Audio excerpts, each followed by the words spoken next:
Okay, everyone. I think that should be we should be good to go. Thank you all for joining the stream. Can everyone hear me? So, okay, that should be it. Let me know in the chat if you can hear me, and we'll be underway. I think yeah, it should work. Okay, so hello everyone. My name is Salman Chisley. I go by Salman MKC on social media. I am a Microsoft student partner and incoming cloud solution architect intern for Microsoft. I'm joined by a lot of amazing people today. That involves Miri Rodriguez. We've got Jalal. We've got Serena. We've got Khushboo. We've got Princess of Huawei. We've got Ayan. We've got Sabiha. We've got Dawood. We've got Rita.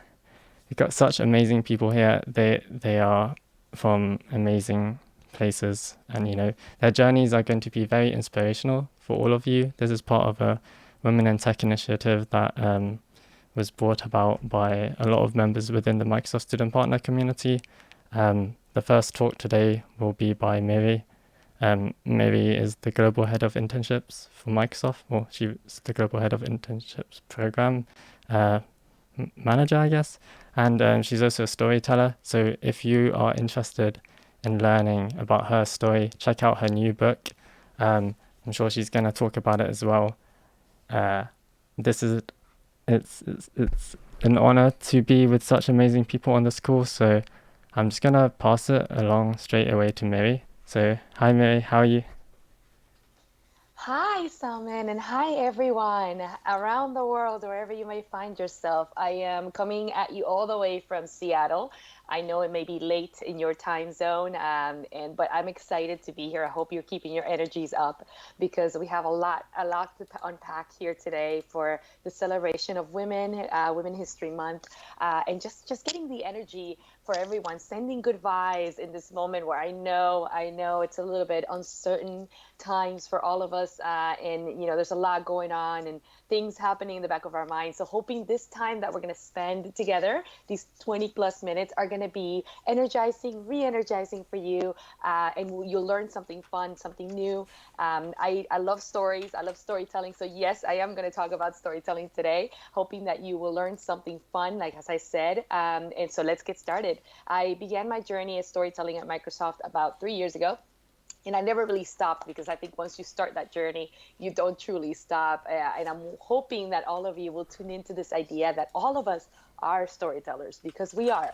We just forget. We forget how to bring that to the workplace. We forget how to use stories instead of a data PowerPoint to really tell the journey of what's happening to us in our humanity and the customers and the things that we do. Even for your personal branding, even when as a student partner, even when you're applying for a job, how do you use stories to really drive that message that you're trying to drive, land it the best way that it's connected.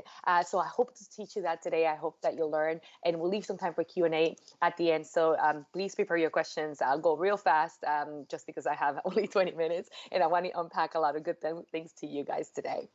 So, why storytelling? Well, there's a lot going on in the AI space. The machines are here, if you will, and there's a lot of predictions, right, around what's going to happen next, what these machines, what these things are going to be doing in the very near future. If you look at just these predictions here alone, look at translating languages.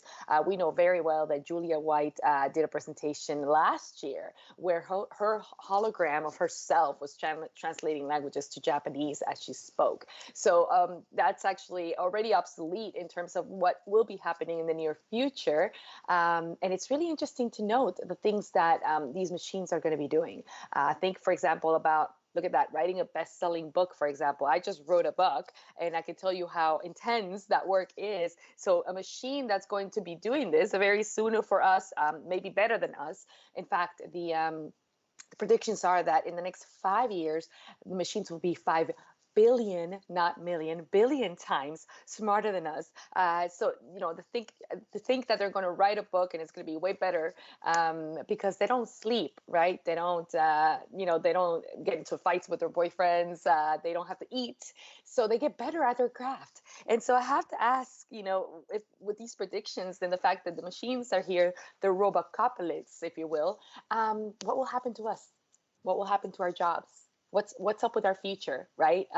What will happen to the things that we know to do well, and the machines are going to do better, and they're going to get better and better at it while we get older and tired. And I want to propose to you is the one thing around storytelling. It's something around empathy. It's something around humanity. It's what Satya, our CEO at Microsoft, likes to call amplifying human ingenuity. And it's something that he talked about in his book when he first came on board as a CEO at Microsoft. And what he means by that is that we are going to get time as AI evolves and technology evolves and the machines integrate even more in our space. We're going to get the chance to get more creative.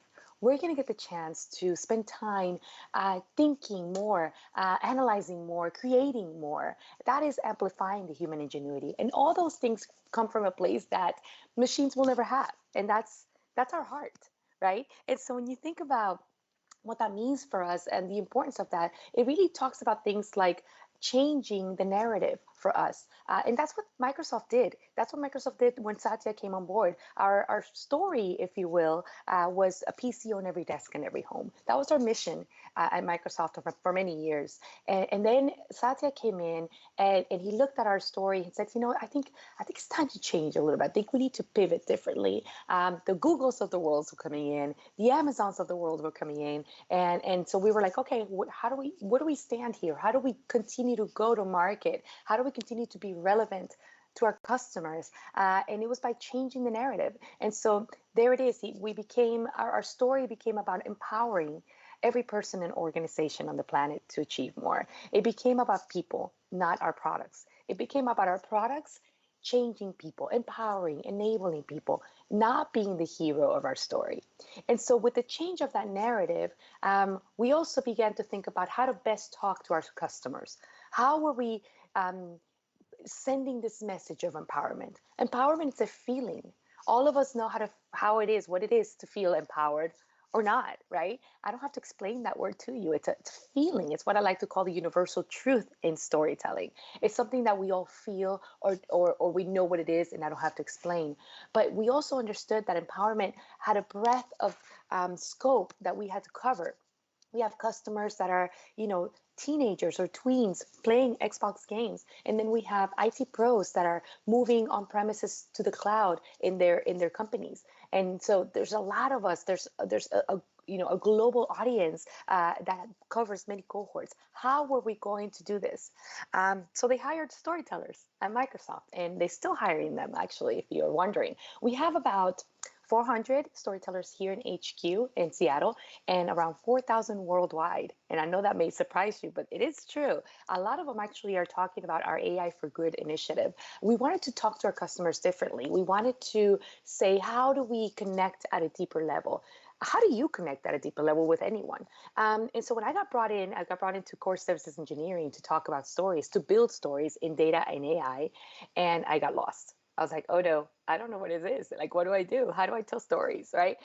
Even the branding side, the marketing side was doing really good. They were telling connected technology stories. They were talking about the heart of the storytelling. They were using really great connected human ads. This is a Super Bowl ad that we had last year. But I got stuck. This actually is a story that I wrote back in 2018. It's about a veteran engineer. He was, I believe he's employee number 70 at Microsoft. And he is now an cloud operations engineer. And he was very involved in the digital transformation of Microsoft. And I had to talk to him to understand his space and get his stories and bring a human side to the digital transformation that was going on at Microsoft.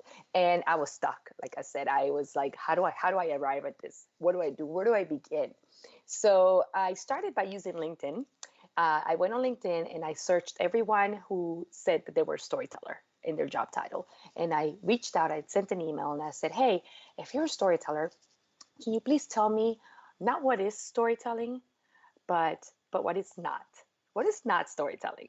And I got a lot of answers, as you may imagine. So this is what I got. A lot of answers there around what is not storytelling. So if you're wondering what it is not all these things. It's not marketing. It's not opinions and facts and data. It's not, getting on Instagram and posting a story, calling it storytelling. So if it's not all this, then what is it? For me, it was really important to understand the goal of our stories and why we tell stories and why you should tell stories. And so I mulled over these answers for a long time and arrived at this. Storytelling is the emotional transfer of all that stuff, of that opinions and assertions and facts and data. And it's done through basic elements of story, which is definitely a character and plot and conclusion. So if it doesn't have a character, plot, and conclusion, it's not considered a story. But for me, and I believe for everyone, stories should be emotional because we've all been exposed to boring stories, right? Inconsequential stories. So we wanted something that was real, that felt real, that we could connect to. If you remember the great stories that you connect to, the music, the poetry, the arts, the movies, when you connect with those stories, it's because something emotional in you awakens, an emotion wakes up in you. And so that's where we wanted to be. We wanted to tell emotional stories. But I didn't know where to begin, right? I didn't know where to start to tell these stories that were emotional at the digital transformation stage at Microsoft. So in the time, I was actually taking a master's course, and I was it was a combination of UX design and also design thinking. And we have to do a project for school, a real life project. So I took my storytelling challenge, if you will, and I asked my professor, hey, can we prototype stories? And he said, yeah, you could prototype whatever you want. So I did. I went out there and I started applying this 5-step idea to storytelling. And this is what I want to share with you today, how you can actually prototype your own stories by using design thinking. Anything from your personal brand story, your origin story, your corporate story, whatever you want, you can actually make a story form, create stories with this model. But notice it starts with something really important, that's empathy. And I was really baffled by this idea that everything that we design, including stories, begins with empathy. I was baffled because I didn't consider myself empathetic at all. In fact, I took a test to find out if I was empathetic, and I learned that it wasn't. There was this test that I took. It was called the Clifton Strengths, and in the test, it measures your attributes, your strength attributes of your personality, and it has about 35 of these.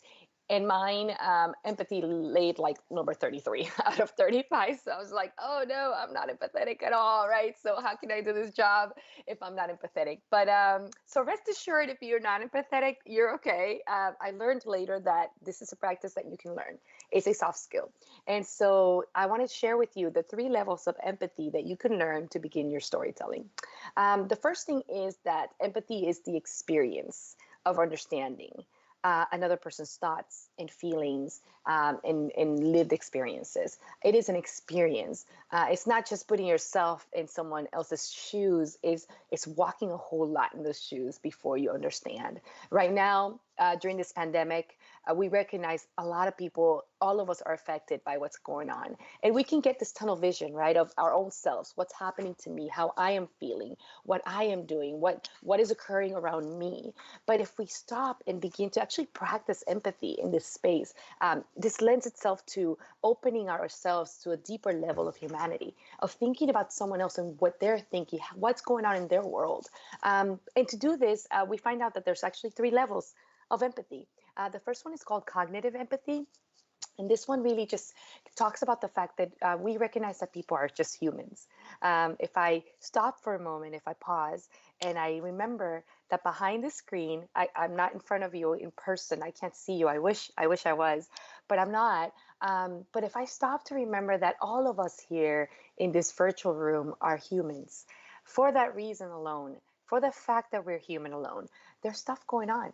Right? We're dealing with illnesses, we're dealing with brokenness, we're dealing with challenges at the home front, with our family members, at work, whatever it is. That's the human condition. And if we stop and practice cognitive empathy, we begin to drive our conversations differently. We begin to send an email differently. We begin to think about how we land our messages differently because it's human to human. If we get a little further into empathy, we look at emotional empathy. It's called emotional empathy because now not only am I thinking about you guys, oh, they're human behind that screen, I'm also human, right? So we're human. What does that mean? That I allow myself a little bit of permission to be myself, to not be manicured and perfect all the time. I hope if you connect with me, I love to be connected on social media, LinkedIn and Instagram and Twitter. And I want to be as authentic as I can be. You'll see my posts. I don't always show up manicured because I'm human. And so emotional empathy allows me to dive from my emotions and tune into those emotions, recognize that I have those emotions, and I don't show so robotic, if you will, as to other people.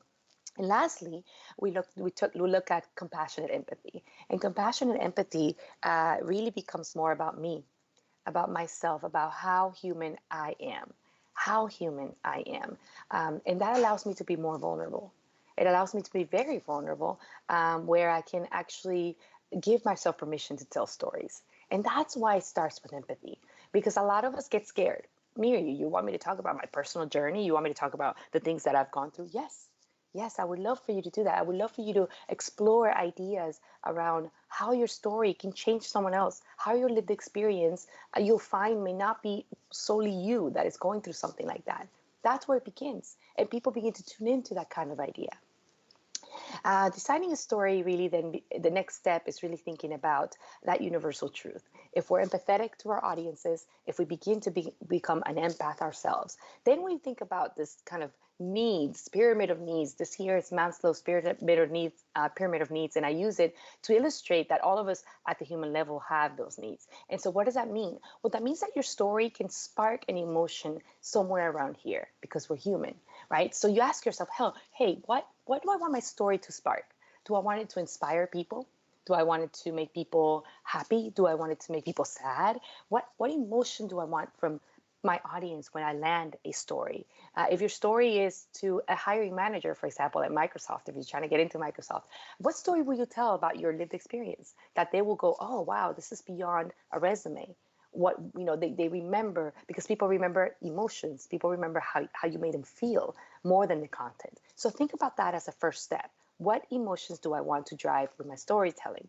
Then you begin to define your story mission, your audience, your character. Who do you play in your story? Are you the hero of your story? Are you the sidekick in the story? I show here Robin, just what I call the Robin to Batman effect, because it's what we started doing at Microsoft. We became the Robins to the Batmans, and the Batmans were our customers. We became customer centric. They were the heroes in our story.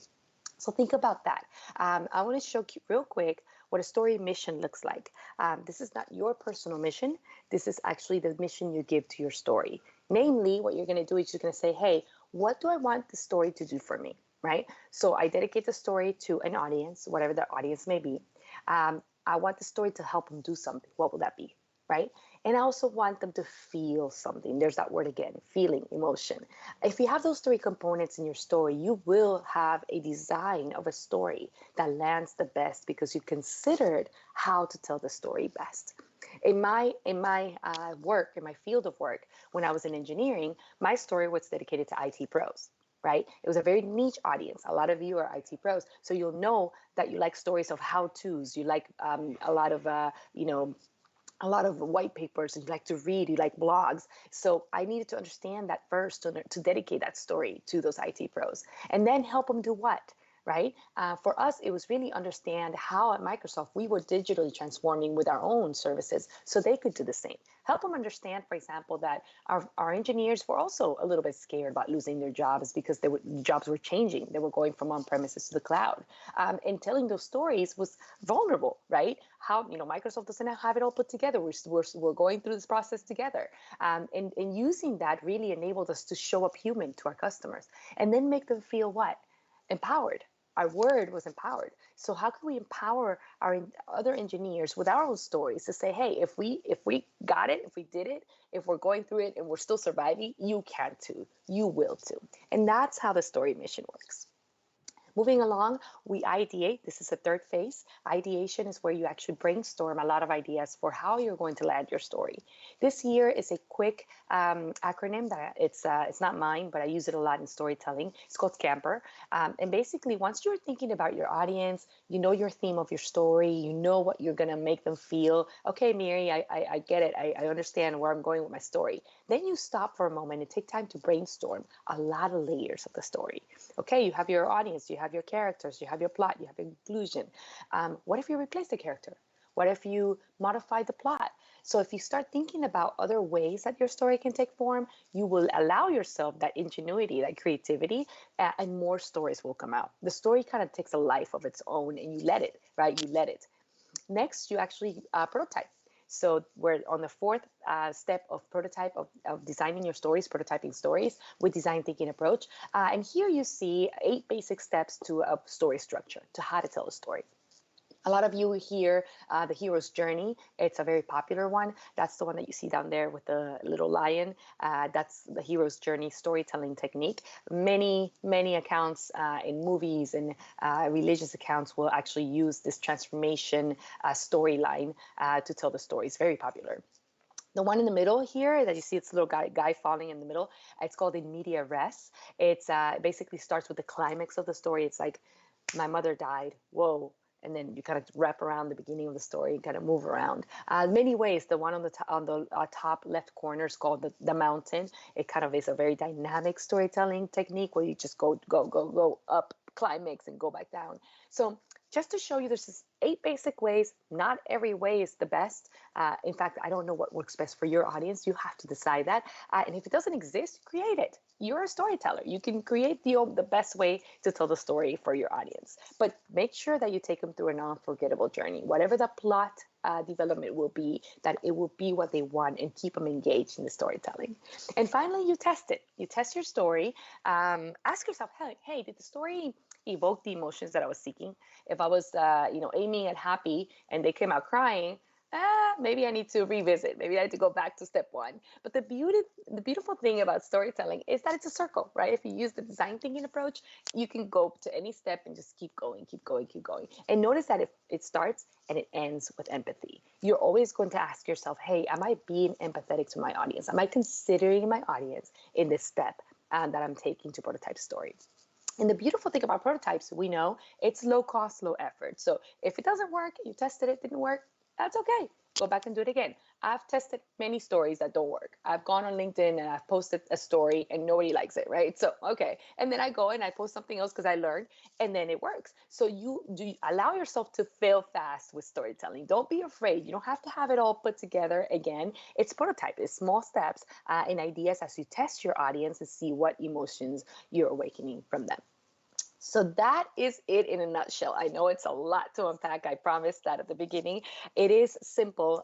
Storytelling really is more than just telling stories. It's designing. Just key takeaways is if it doesn't have a character, a plot, and a conclusion, it's not a story. So make sure it has those three elements. Stories are for your audience, not to your audience, meaning that you're going to package it up. You're going to take time to design the stories. You're going to take time to be empathetic to your audience. You're going to take time to iterate different versions of it to see what works best. Ideate. Take time. The robots come in and automate a lot of stuff. We are going to have a lot of time in our hands to have fun, to play, to be creative, and to ideate. So start now. Start ideating. Give yourself the time. Create. Don't just land something immediately. Wait for the moment. Let yourself be inspired. And finally, do it with heart. Do it with heart, because that's the one thing that robots will never, ever, ever have. Do it with heart. I hope this was helpful to you and educational and fun. Yes, I was talking about my book as well. I have my book coming out very soon. It's already on Amazon, but you can pre-order it. It comes out actually March 31st. But I am so happy to share with you that this book will actually unpack all of the things that I just mentioned in a very detailed way. And it adds a lot more. It adds a lot about my own story as well. I have a great story of resiliency. I came from the slums of Venezuela, of Caracas, Venezuela, and now I'm here working at a company that I never imagined I would. Never imagined I would. And so I share a lot of that story and my why to tell the stories. And I hope that you'll enjoy it. Follow me, connect with me on social channels as well. I'll be glad to connect with you and get to know you better. And now we can ask questions. Thank you so much, Miri. That was super amazing. I'm super just glad to have you here. There's some key takeaways that I'm definitely going to use in my future life. I really loved how you talked about storytelling being a circle, starts and ends with empathy. Always have your audience in mind, and it's just truly inspirational. I did tell you that I started reading your book, but you mentioned it's released on the 31st. I think Yes. it's there's some time problem in the UK because we've already got it. That. Yeah, you're right. Oh my gosh. So yes, I should know. I should tell you. So Kogan Page is the publisher, and they are in the UK. So they did release some. Yeah, I think they released the title earlier in the UK. So good for you. Are you liking it? Are you liking it? It's amazing. Yeah, I Good. look forward to reading it like every night and everything. It's really good. I put the link in the chat. It's on Amazon and everything. Thank So you. definitely check that out. Any questions for Mary from the chat? I will start going through and asking them. Or anyone in the call as well. Do you have any questions? Yeah, I'm monitoring the chat as well. We have Pablo from the MSP. He's our program manager here. Oh, great. Everyone's super excited to see you. Oh, that's wonderful. Hi, Pablo. How are you guys holding up? You know what? I'll ask the questions. How about that? I'll ask one question so you guys get off your mute and talk to me a little bit. I'd love to connect with you. How are you feeling? Which we've talked about feelings. And I think one of the important things is to recognize that we need to start talking about these things. For us to become vulnerable, it's really important that we get comfortable with how we're feeling. I'll start with me. I'm feeling a little bit anxious this week. I worked extra. We're trying to do a whole lot and everything that we can at Microsoft to make our students coming in as comfortable as possible. Making workarounds for summer internships and around the globe. So a lot of work, a lot of leaders moving, a lot of parts moving, and it's been anxious, but also really really comforting to see the support and the camaraderie at Microsoft. I love our culture because, man, everyone came together. We're all just kind of in a hub working together and really still wishing each other. We're not getting on each other's nerves. We're really working well. And it's nice to see that in a moment of crisis that we're still keeping not only our humanity, but truly our empathy toward one another, which is nice. So how are you guys feeling? Oh, hello. Hi. Hi. Thanks for the question. Overall, feeling very good. Just now, after that great demonstration of storytelling, and given that I am following you up, my talk's next, I'm feeling a bit of pressure. Good. No pressure. No pressure. Yeah. I just set the platform for you. Now you're gonna come in. I already put the energy up. Yeah, and thank you so much, Mary. You've truly inspired us. I'm joining from Ghana, so you can imagine the connections you are making right now. I mean, everyone is so inspired and super That is excited to be here. amazing. Thanks so much for this. Hello to Ghana. I love Africa. I've done 3 tours. I hope my next one is to Ghana. I was in Kenya, South Africa, in October. I try to go every other year. Awesome. I hope my next step is Ghana. I love it there. The food is delicious food. Okay, we have Ghana Jalal. Have you heard of it before? I have not. I'm gonna have it next time. I promise. And I like spicy too. Great. I'm not afraid of spicy. Great. I'll connect with you in the chat right away. Sure. Perfect. I'm looking for it. Thank you. Sure, And you definitely need to come to London because that's where you got the whole idea of the storybook from. That's a spoiler from the book. Oh, you spoiled. That's good. I'm so sorry. Actually, no, you're fine. Yeah, that's actually that's a great story. So I was giving a talk like this one. It was like a 20-minute keynote, and this lady from the publisher came up to me 2 years ago, and she goes, "Hey, you need to put this in a book." And I was like, "No, thank you." And she's like, "No, you do." I was like, "No, I don't." I'm like, "I've got a lot going on. A book is not going to be one of them." It wasn't a thing for me to do a book, by the way. You know how some people are like, "I have to write a book." That was not me. I was like, "I don't need to write a book." And so she pushed so much, and she's like, "You need to put this in, you need to do this, you need to do this." And she actually wrote the proposal for me and submitted it. And she goes, "I believe in you." And I was like, "Oh, why? Like, why do you believe in me?" So the editors liked the proposal, and then next thing you know, I was writing a book. And I wrote it in 8 months. And I woke up every day at 4 a.m. I would write for 3 hours, go to work, come back, finish my master's, which had still one semester left, my capstone. So finish my master's, which was crazy, and then I would write for 12 hours on Saturdays and Sundays. So lots of work, lots of tears, lots of teas, but I hope you love it, you guys. I'm very proud of the work because it really is from my heart. It's from my heart to you. So. Thank you so much. I'm putting it in the chat again. Pre-order it now. Thank you. And yeah, it's amazing. Thank you so much, Miri. And I did plan to go to London, by the way. It was actually, we're going to do a book launch event there because that's where the Kogan page is. So we are still in talks about, after everything happens, hopefully I can make my way out there. So let me know. Yeah, let me know, definitely. Yeah. Absolutely. Delicious Indian food in London, by the way. Yeah. Yeah, so nice. Thanks so much, Mary. We are just super excited. I can see everyone in the chat is just so much excited to listen to you. Some are saying, "Don't come to Ghana, come to Nigeria instead." Everyone wants to see you. I mean, I hope to see you guys. I hope I get to meet everyone. It's my joy to meet people and connect with everyone. So it's gonna be on my bucket list for sure. I would also like to add, like Miri's been a huge part of my journey to getting the internship, because I'm not sure Miri remembers, we had a call a few months ago. Yeah. I do remember. Yes. And I'm so proud that you're coming in. I'm so excited for you. So excited. Thank you so much. It's a pleasure. And she's so kind to have joined us. I would have never thought this would ever happen. Oh gosh, I'm so honored. Thank you for having me. Now I'm trying to convince my husband to take me to the mountains. I don't know if he'll take me, but we'll see. We're quarantined a little bit, but we'll see what happens. Well, thank you so much, Miri. We're going to... Thank you so much. Bye-bye. Bye. Thank you. Bye. Okay. Awesome.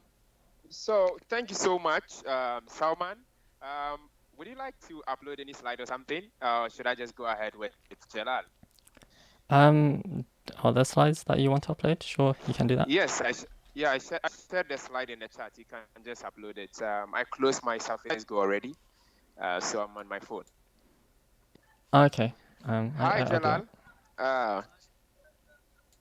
Hi, Jalal. Hello, everyone. Thanks for having me. Awesome. Yeah, so we're just gonna be uploading some few slides, and then Jalal will start a session right after then. I'm Dawood Idris from Ghana, and I'll be introducing Jalal for this session. Sure. So, Salman, are you uploading the slide or something? Yeah, I need to download it so then I can re-upload it. Awesome. Yeah, so while Salman is setting up, we just want to tell you that if you have any question, just put it in the chat. We are going to take it and then, give it to the speakers, and then they will answer you correctly. So please feel free to leave any question in the chat and invite everyone. We have more content coming up till 6 o'clock, 6:30 GMT. So just invite anyone at all you think needs to be inspired to join this. Okay, your slide should be loading now. Let me know if you can see it. Yeah. Again, check out Miri, check out everyone in the, who's in this call. There's a few social media links in the description if you want to check those out. Definitely, follow up with any questions there, put them in the chat. And yeah, show your support, show your love. We're tweeting everything out as well. So if you want to get on board, do #MSPInspire, tag me if you want, Salman MKC, tag Dawood Idris, Khushboo Verma _ Sabiha _000 and everything. So leave that in the chat. I think the slide should be visible now. Cool. Everyone ready? Yeah, yes, it is. It is. Cool. It is. I'm gonna Yeah, sure. pass on. It is. If you can hear me clear, just let me take it over. Can you hear me clear? Yeah. Awesome. Okay, so thank you so much, Salman, and thank you all of you. So this is an amazing team. I truly wanted to mention about them because they've been with this arrangement. I mean, organizing this was 3 weeks ago, but we finally made it. And then I just want to say thank you to Salman, Khushboo, Sabiha, Ayan, and then our graphic designer, Sandaresha from India. Thank you so much for making time for this. So we just ended the session with Miri, head of Microsoft Global Internship Program. And we'll be having Serena, we'll be having Jalal, we'll be having Princess on the call, we'll be having Rita, we'll be having Gupta as well. And then, amazing people all the way from various parts of the world. So I'm just going to start with Jalal right away, okay? So Jalal is a cloud solution architect intern at Microsoft. He's amazing and super friendly. Jalal loves to help a lot of people across the globe. And on this call, he'll be sharing his experience of being an intern and also share more inspiring stories that you need to, get on whilst you are preparing to, join Microsoft or become an intern at Microsoft. All right. And yeah, so Jalal will also be talking about the growth mindset. So stay tuned for Jalal's session. It will just begin in few seconds. So Jalal, I hope you are ready to take over. Already, thank you for that lovely introduction. So yeah, it's thanks everyone for organizing this, and thank you everyone who's tuning in. So yeah, I'm gonna kick off by talking a little bit about myself, a bit of background. I'll go into my journey, lessons I've learned along the way, as well as the importance of women in tech. So as mentioned, my name is Jalal, and I'm a cloud solution architect under the data and AI umbrella. I work for a lovely man called Pratim Das, who is the UK head of solutions architecture. As well as my primary role, I'm also part of the Campus 101 team, which is essentially an intern-driven extension of the university recruitment team in the UK. I'm also part of a Microsoft-backed charity called Modern Muse, whose mission statement is to eradicate the gender pay gap by empowering girls to lead in the UK's top industries. So that's a little bit about me, and now I'm going to go into my journey into becoming a CSA intern, a cloud solution architect intern. I apologize if I use acronyms a lot at Microsoft. It's acronym central, and I do it out of habit now, so I'll try and keep that in check. But anyway, I'll talk about the application process and the bit preceding that. So it's been an incredible journey for sure, and working for a titan in industry is the stuff of dreams, really. I still, pinch myself to this day, but I want to make one thing clear, is that you don't have to have had the perfect journey to get to your dream job, whatever that may be. So I went from doing, really well at GCSEs to failing my A levels to having to reset them and then doing well eventually. So there will always be peaks and troughs. So if you are having the perfect journey so far, then that's great. Keep it up. But if you are going through lows, don't give up, don't lower your standards, and keep on working as best you can, and seek advice as to how you can work smarter and not necessarily harder. So personally, I made sure to try and get into a university with strong links to industry in order to help me get a great internship. And I've been lucky enough for that plan so far to work out. You will apply to many internships and you'll get rejected so many times. But it's important to learn from each experience and not get disheartened. Don't take these rejections personally or treat them as your worth. Like if I gave up after the 10th rejection or something and I thought I wasn't good enough for these placements, then I would never have gotten into Microsoft. So stay motivated and stay hungry. And onto the actual application process. So I'm gonna say on behalf of that, the UK process. So it's in 3 stages. So you got an online application where you upload your CV, you answer a few basic questions, your grades, etc., etc. And following that, you'll have a Skype interview and ultimately an assessment day. So the Skype interview is your first opportunity to leave an impression. So try and be, the best version of yourself, but don't pretend to be someone else, because they will pick up on that when you go in for the actual interview. And they'll ask you, the Skype interview, they'll ask you questions like, why Microsoft? And you might get an oddly philosophical question like, what does technology mean to you? So just make sure you come in prepared, and you'll be fine. The final stage, the assessment day, can be the most grueling. It consists of mini interviews, speed interviews, group exercises, as well as longer one-to-one interviews. So what they want people who show a growth mindset as well as a passion for technology. Now, the term growth mindset isn't just a buzzword thrown about at Microsoft. It truly is part of the culture. So when you do go for interviews, they're not going to look for the smartest or the loudest person in the room. It's your attitude to learning that's key.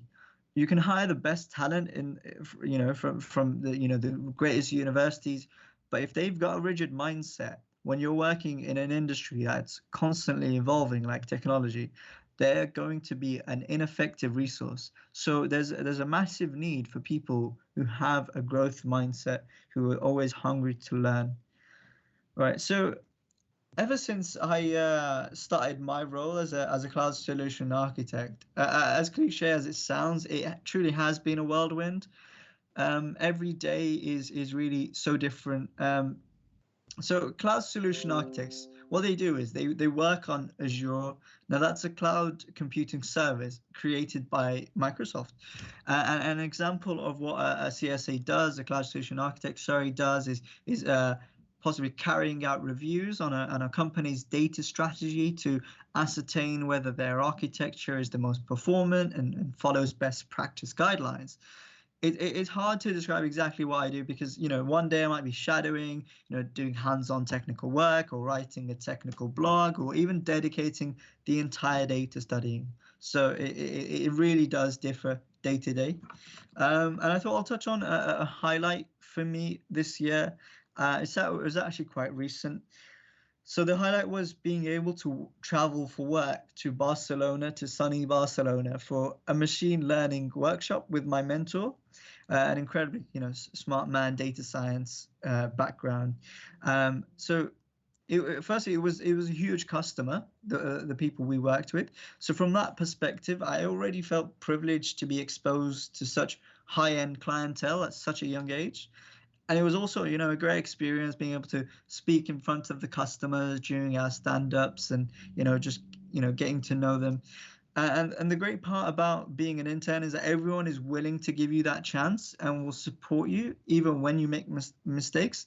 And that's not just on the, the Microsoft side, because the culture does support that heavily, but also from our customers.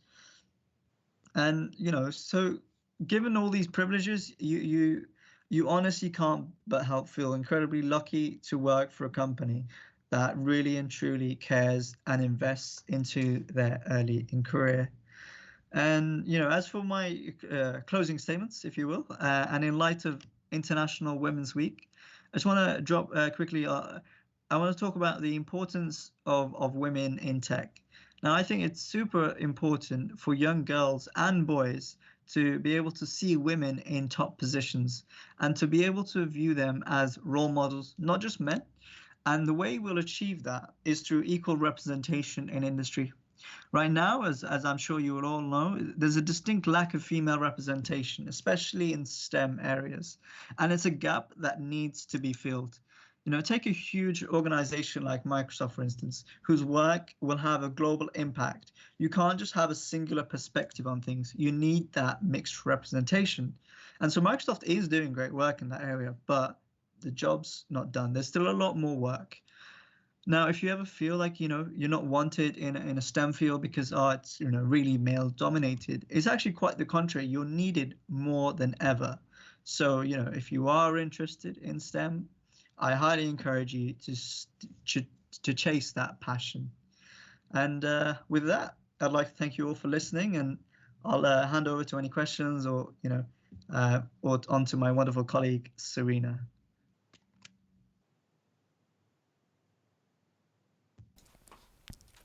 Thank you so much, Jalal. That was super amazing. It's definitely something, knowing that rejection is not actually a failure. It's about, a stepping stone to success. Definitely, I think many people will be inspired. Myself, I think I applied probably like 100 times to Microsoft. So yeah, just never give up. It's definitely, and definitely, like you said, be yourself. That's huge advice. Before Jalal goes, Jalal, what do you talk of the growth mindsets when it comes to Microsoft? Can you repeat the question? Sorry. Yeah, what do you see people having growth mindsets? I mean, Microsoft has that in particular at heart. How would you explain to people about this? Right. So I think the mic's quality is not great. So I think you're asking, what do I see the growth mindset as being? Is that what you're asking? Yeah. I'll mute Dawood because his mics are really having some crackling issues. Yeah. He's just asking, in general, what's the growth mindset? Right. So sure, no problem. So the growth mindset is essentially part of the Microsoft culture. It's part of the Microsoft ethos. So before, Microsoft was known for being a company of know-it-alls. And so they had this quite bad reputation. Know-it-alls can be quite, competitive. They can be quite, I know the most. I'm not going to listen to you because I'm the expert. So that was the Microsoft of old. They had that reputation in the industry. And, ever since Satya Nadella came in, there's been a huge cultural shift. And now it's more so about, I might not be the most clever person in the room, or I might be, but the distinguishing factor is that now we're known for a culture of learning and willingness to learn.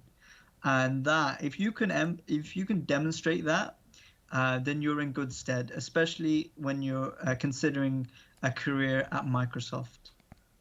I hope that answers your question.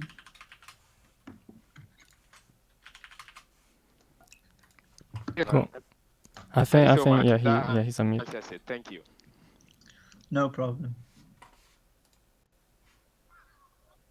Cool. Okay. If we have, I think Sabiha's going to be introducing. I think Dawood, your microphone's quite laggy. Is there any question? Is there any question? Is there any question in the chat? Salman, maybe you just check that for Jalal if there is any question. Yeah, no, I've already checked. There doesn't seem to be any specific questions at the moment. Awesome. Okay, so I think we're going to be passing on to Sabiha to introduce Serena. But thank you so much, Jalal. Again, Jalal is another amazing person who has helped me through the internship journey as well, since I've asked him questions. Same with Serena as well, like basically everyone. So just use this as advice, If anyone wants to ask questions, Jalal's on LinkedIn as well. You're more than welcome to reach out. I can be quite busy, but I will do my best to get back to you. I took a while to get back to you, but I did end up... No. Yeah, you're pretty fast. I think Jalal, you didn't take time because I contacted you just like 5 minutes. I don't remember, but that was super fast because I was expecting you to accept the invitation in a week or 2 days. So that's kind of you. Thank you so much. This is an amazing session, and then you inspire everyone. I see hashtag never give up in the YouTube handles. So please just tweet it. Hashtag never give up and Jalal. All right. Thank you so much, Jalal, for having Thank you very much. here with us. Thank you. Thank you so much. So we'll pass over to I think Serena, which is another person brought in by Jalal. So that's Jalal. Jalal is so kind. So thank you so much. Sabiha's going to be introducing Serena. Yeah. Also, if you have any key takeaways, there's a thread which I'm posting in the chat, which you can post your key takeaways from the events. Let us know what you're learning. And yeah, hi Sabiha. Hello, thank you so much, Jalal. That was really an insightful presentation, and I'm pretty sure it helped a lot of people. So I'm really excited to announce our next speaker for today, and she's Serena Sumra, and she's also currently a cloud solution architect intern at Microsoft in UK. And she's currently a student at Newcastle University, and she's studying computer science and in her placement year. So I'm sure she has some great tips that would be useful to you all. So I'm just going to go and hand over the session to her now. Serena, can you just speak? Hi, yeah, everyone. I'm Serena. I'm a cloud solution architect intern, and I'm from Newcastle Uni, and I do computer science. I'll just tell you a little bit more about my role. I think Jalal covered it quite well. But the key kind of, I think, takeaways is that we help companies understand how they can use their data. We help them understand kind of the insights that data holds, and also kind of how it can change the way our own customers interact with their customers as well. So it's very much about, I guess, utilizing data for them, really. But I'm going to speak more today, really, about my journey into tech, being a woman in STEM and technology. So it started for me when I was doing my A levels, and actually at the time, I honestly never thought I'd be in technology. I really didn't think it'd be a career for me. I did maths, biology, and classics, so really not anything technology orientated.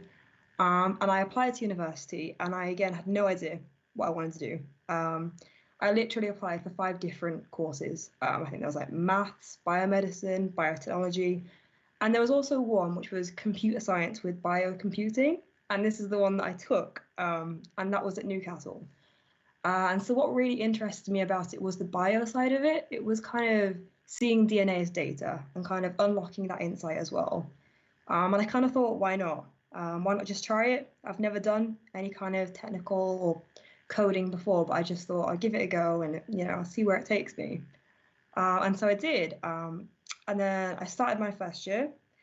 And to be honest, it was really hard at first. I knew nothing about coding. I turned up on my first day and I didn't even know how to open Java. I literally had to get the person next to me to help me open. I was like, I don't know what this is, don't know how to code.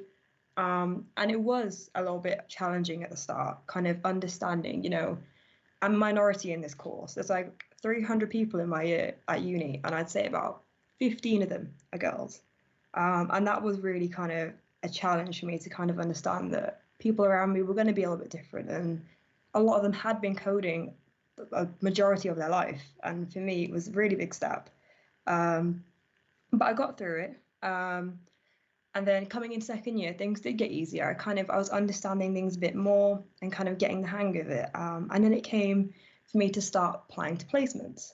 And again, I didn't know what I wanted to do. I had no idea kind of any companies in mind, but I thought I really want to have a go at kind of understanding the real life cases of technology. And I found Microsoft. It was just a technical stream. And to be honest, I did not think I'd get it. I applied literally like the day of the deadline, because I just thought, like, me, a girl, I know nothing about technology really. I wouldn't get past these technical interviews. I just thought what I know wouldn't compare to most people. But actually, I did manage to get through. And I think what really helped me was my interviewer, who now actually is a current mentor to me. And she, I think, kind of saw a lot of the resilience, I guess, in me, and kind of she, I think, faced a lot of challenges I did and was currently going through as well. So I think part of that was the fact that she could really understand where I was coming from, and the fact that I was just trying to have a go and kind of fit into this world. I got the role as a cloud solution architect, and I started last June in my role. So starting in the working world, again, we're on its whole new world of challenges again. It was the fact that I'm in a team now of, 12 people, and there is an age difference between me and a lot of my colleagues. A lot of them have kids that are my age, or, there's a gender difference as well. A lot of them are men.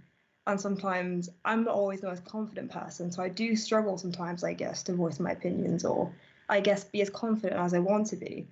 But again, I think it's another, I guess, world you have to adapt to. And I think one of the things that's really helped me this year has been the women around me in technology, because they've all been just so inspirational to me. And one, of course, my manager, Kate Rosenshine, she is like women leader in tech and managing our team. And she manages a team where a lot of the people in the team are older than her. And again, she's female. And I think, to be honest, she's my biggest fan. And that really helped me so much. She's so supportive. She puts me forward for so many things I know I'd never put myself forward for. But it's just having a community of people that are around you and believe in you. And again, I've got a mentor who's in my team, Ruth. She leads up one of the biggest accounts in our department, and she is the head of it. And I find it so inspiring. And she herself did computer science when she was in university, and she relates to so many struggles that I go through. And again, I think some of them she still faces herself.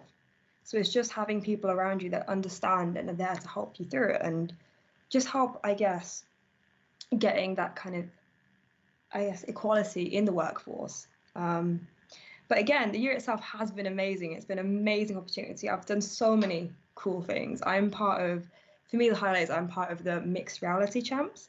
So I don't know if anyone really knows of the HoloLens, but that's part of the group I'm in. So we go around to a lot of our customers, and it's to do with holograms and bringing people to meetings as a hologram, or designing. I don't know if anyone's been to the Microsoft Oxford store, and that was designed using the HoloLens. So it's designing architecture of buildings, and it's for engineers on site, helping them train. So a lot of things like that. And there's so many amazing use cases of that right now. And that's been a whole new world technology I had no idea existed before I started here. So I had so many great opportunities. And not just that, but for getting other girls into tech, I'm a massive campaigner for it. I do a lot of DigiGirls events, which is a project run by Microsoft. I've done 3 of them so far this year. And it aims to get girls, they come to Microsoft for the day, and they have a go with them at technologies, things like Power Apps. And it's getting them to understand technology and not be afraid of it. Get from an early age, normalize that girls code, normalize that, they can be in these roles or they don't have to be. It's just understanding it though. I'm also a part of Modern Muse like Jalal, which is a mentoring system for girls that would be interested in just STEM careers, seeing women in it now, live action. And also part of International Women's Week, I took part in a hack at the University of Bath on Thursday, which was designed for uni students to develop an app for their university. It was a really amazing day, and it was about getting something that could be sustainable or helping their community, which was such a great event to attend. But I think, to be honest, my biggest message, I think, that I've learned on my journey is kind of not being afraid. I think you can't be afraid to take a risk, because, to be honest, every step of the way for me has been a massive risk, and I've never really been or started in an area that I knew anything about or have been comfortable in. It always has been its own challenges. But I think for just general girls going into tech, I think there is a role for everyone. And I think the more we kind of balance out the workforce and fill in that gender gap, we need people making technology that's going to fit everyone. We can't have technology that works for a niche. And I think the key thing is just not being afraid to understand code or being afraid to look at it and try and have a go. And I'm not saying that every girl needs to be in coding roles, but if you're a female leader in tech and you understand that tech and you're not afraid to get hands-on with it, that just empowers you so much more to make such a difference. And I think that is the biggest thing for me, is I know that perhaps coding isn't going to be my life, but I do want to be able to do it, and I do want to be able to understand and have those technical conversations. And I think for me, that is the one key message I think I'd like for any girls or women looking to go into tech to have, to just not be afraid to give it a go. But yeah, that's all from me. If there's any questions.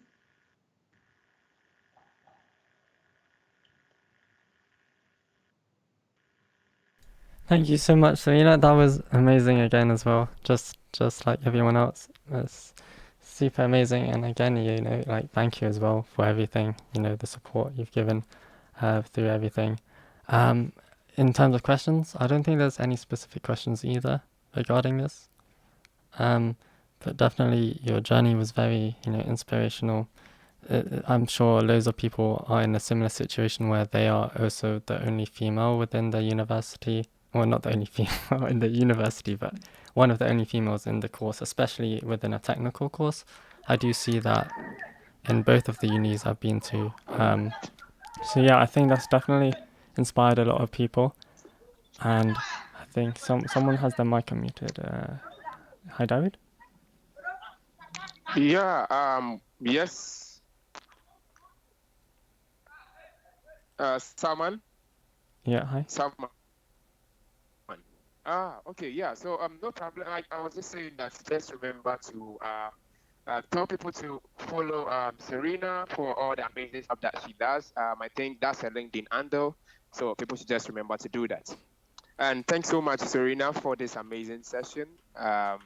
Sabiha, any question for Serena?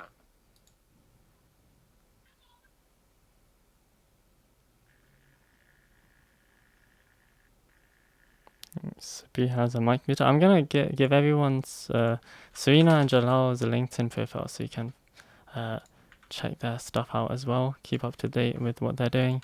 So I'm gonna put that in the chat. If there's any final words from anyone, any questions within the call as well, feel free to ask as well.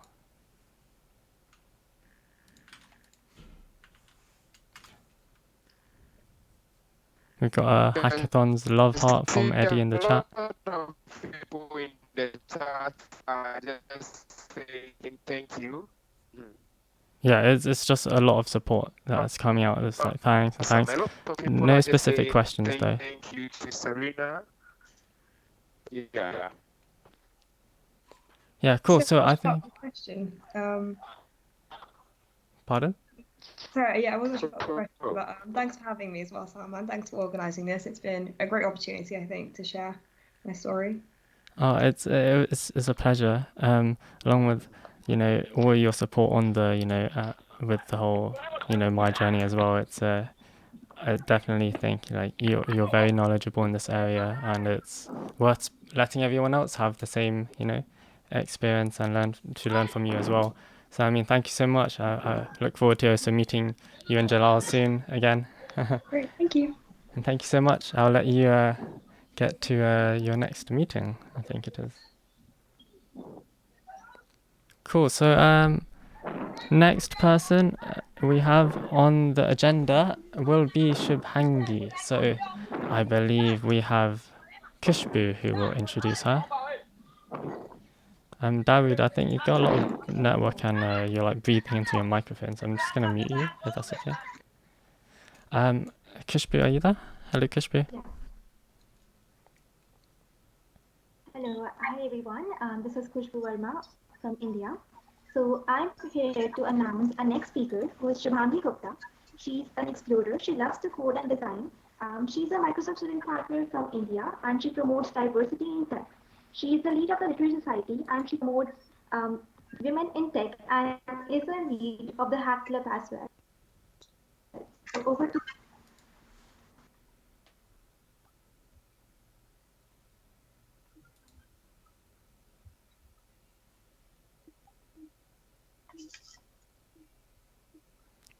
Hello, Shubhangi. Hi, I'm Shubhangi. I'm an MSP from India, and hopefully everyone can see my screen. Yeah.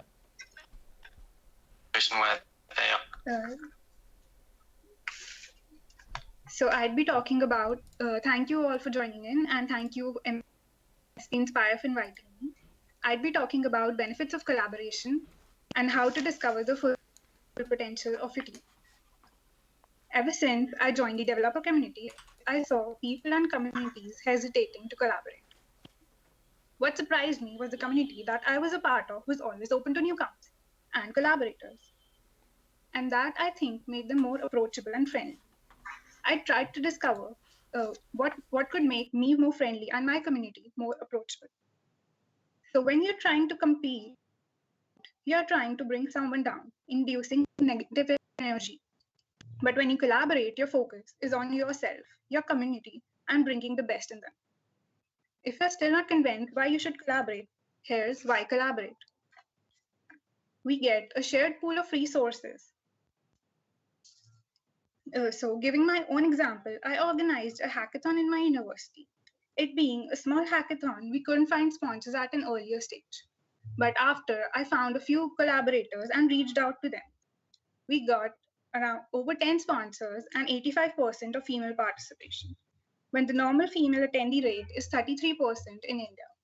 So getting 85% female attendee rate ratio was pretty great. Next is exposure. For new MSPs or anyone who has less experience of organizing, reaching out to senior MSPs or community leads for help and to collaborate is the best way to get started. You get exposed to new environments and learn from them. And as they say, it all starts with a new idea. When you have a partner, you can say the silliest idea out loud. And who knows, that idea might work. In one of our recent developer meet, we had a dance competition and it was fun for everyone who was around. Last but not the least important point of collaboration is support. We are all familiar with unwanted situations that come up during the event. When you have someone looking out for you, you can focus on the situation and that person can focus on getting the event smoothly run. You don't have to panic and run out the window. And definitely, they are there to celebrate.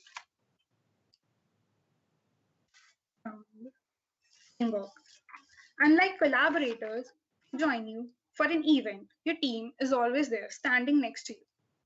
So, what's the catch of being a likable leader? Have conversations with your team and try to know who they are as a person. Try to know their hobbies, what they like, dislike, and sit with them and just talk. Empathy. Understanding your team's goals, individuals' goals, and where they're coming from is very important to reach what the team wants. Not being bossy. Yes, be friendly and try to ask what their opinions are. Have ideation sessions and let them speak freely. Don't give your opinion before they start giving theirs. It might influence their opinions and ideas. Let them speak and give your own ideas at the end. Encourage their new ideas. Errors. Well, we all know and make errors at some point. Public criticism is never good. So what you should, as a leader, should do is rectify the error at that point and chat with them later and tell them how they could have not made that error. Public criticism is a negative influence on the team and the teammates. Last, but the very important point is be yourself. Leave that leader mask behind. Be yourself with your team. Everyone likes to know who you are as a real person. Be yourself, share your opinions with them. Be supportive of what your team does and take time out to hang out with them. These are some beautiful ladies of my team. A picture was taken from a comic book fandom meetup we organized and the International Women's Day celebration. #Equal for all. So if you have any questions.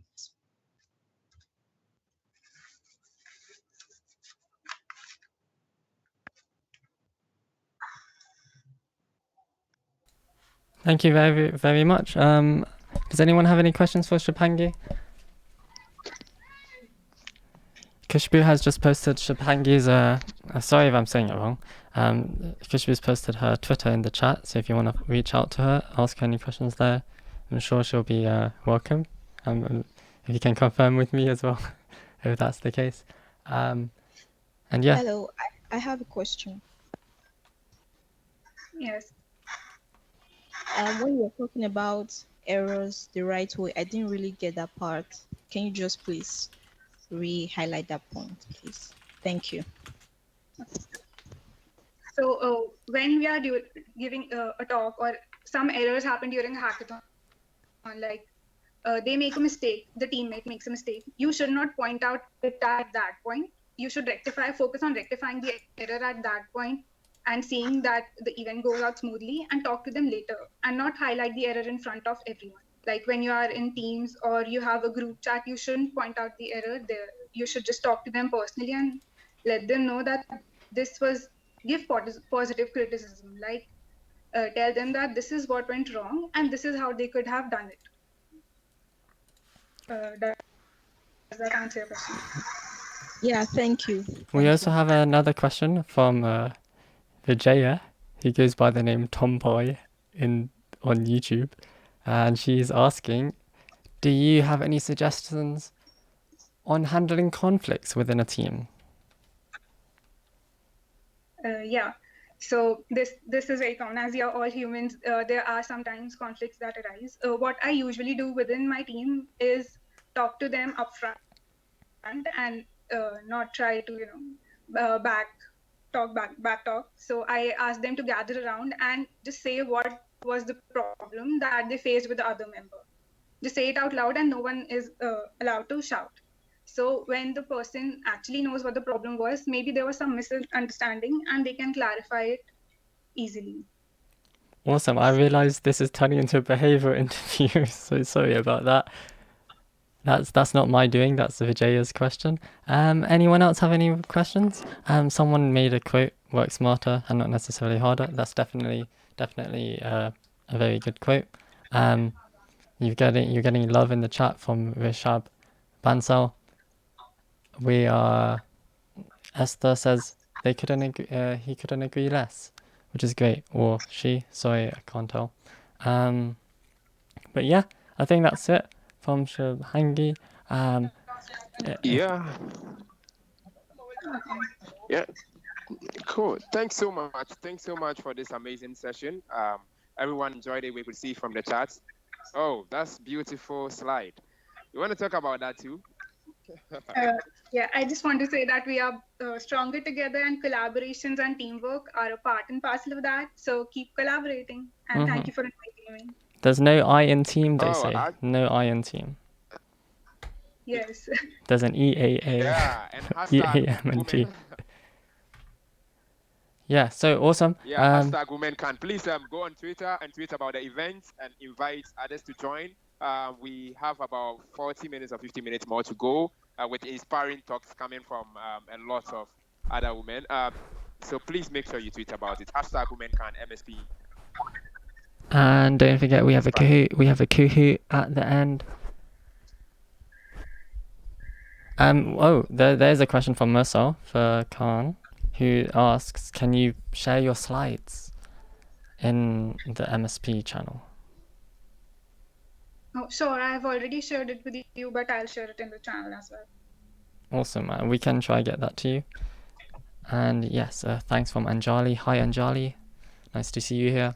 Okay, so we're now going to pass on to and then next those introduction. who are not on MSPInspire channel, just to mention, those who are not on MSP channel, you can also join our Discord channel. So Salman is going to post the link to our Discord channel so that we will be able to share those slides and things with you.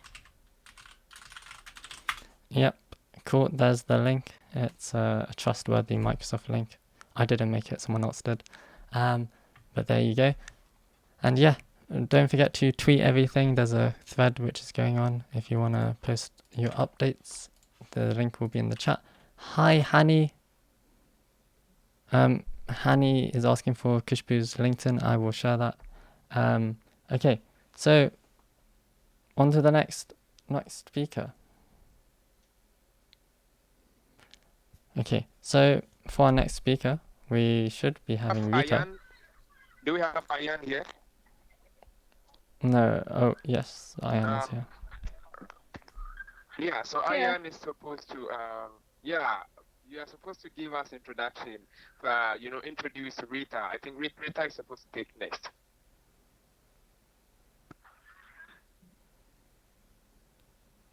Okay. Okay, I'll do an introduction for Rita.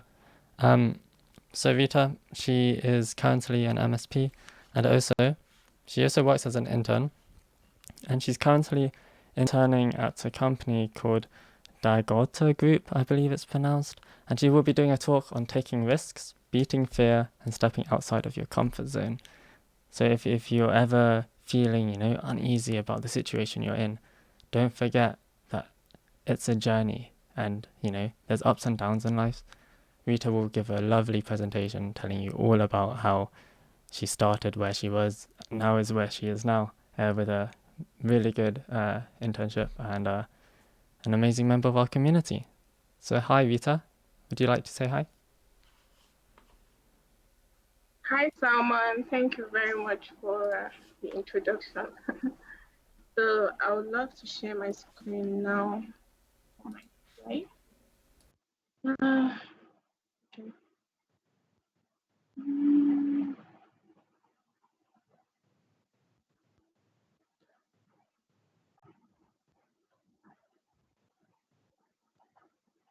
So can you all see my screen?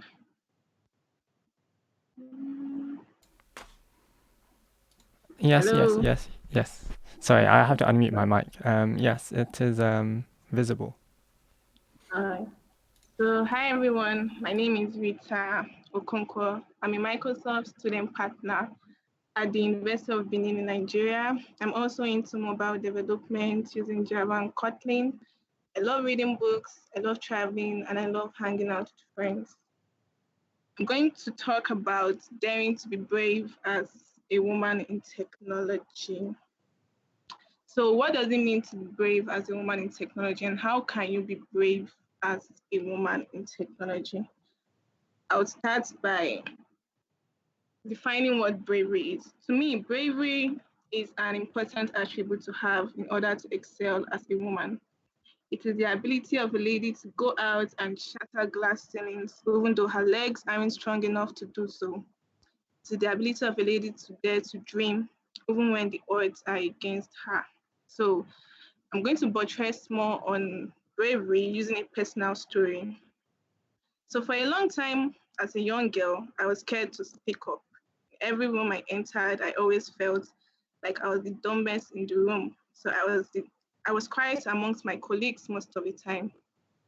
When I was in primary school, I got bullied by some set of girls that made me feel less confident.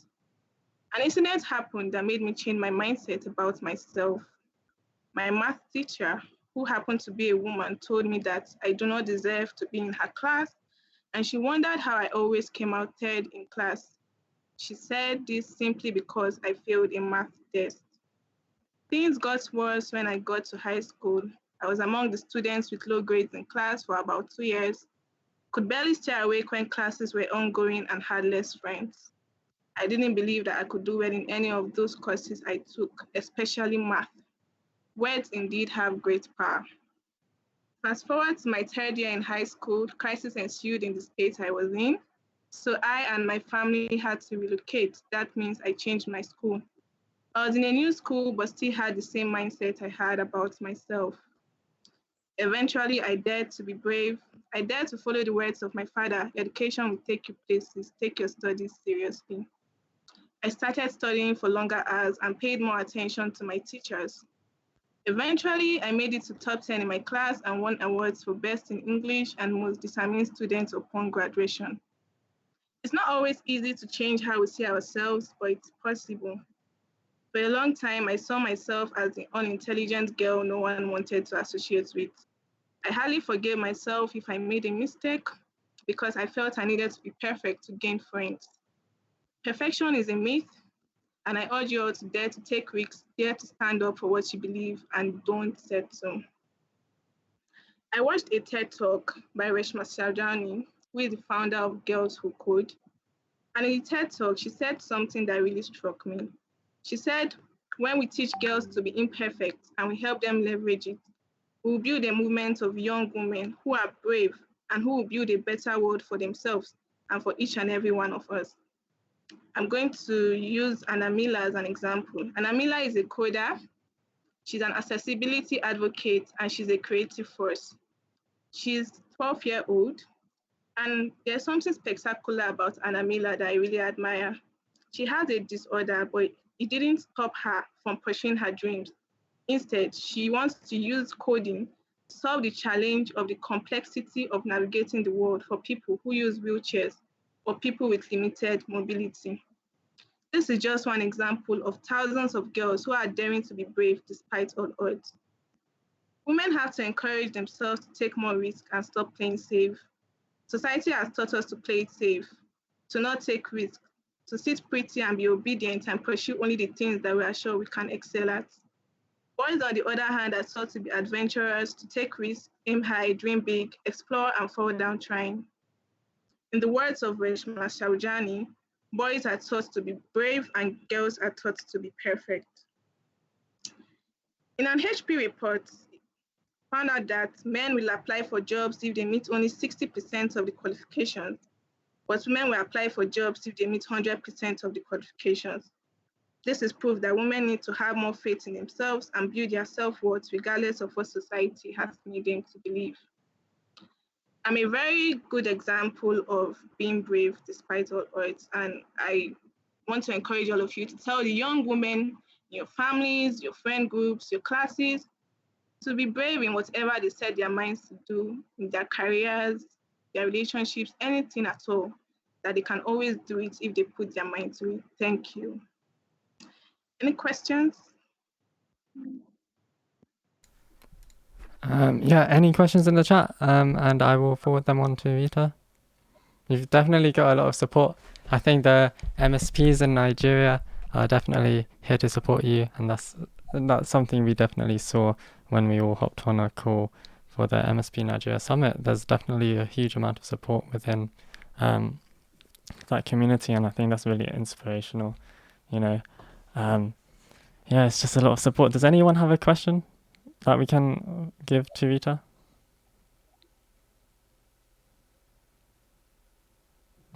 Everyone's just saying your name. Give us a question.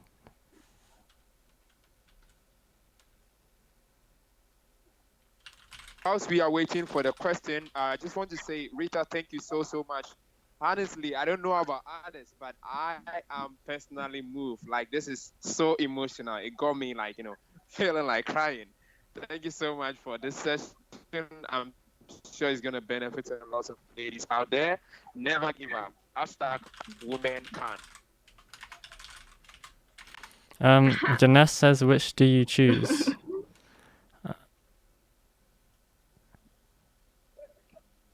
Thank you. Is that a question you can answer? Ganesh is saying, which do you choose? And then we also have Anjali saying, how do you combat constant self-doubt? I think that's a better question. Okay, so I don't really get Ekene's question. Yeah, same. I'm a bit confused. He's asking a question about Kotlin and Java in the chat. He's asking something else. Okay, so Anjali's asking, how do you combat constant self-doubt? Okay, so I won't lie. There are many times I doubt myself. I'm also currently doubting myself that I actually did well in this talk. So. Oh, it was amazing. Okay, what do you mean? That was amazing. Okay. Thank you. Well, I constantly tell myself that I'm doing the best I can do currently, and regardless of what happened, I gave it my best, and so that's how I combat self-doubt. Telling myself that I'm doing the best I can currently do. Yeah, my mother, who's like to me is like the most important woman in my life. She also says, you know, just give it your all, no matter what.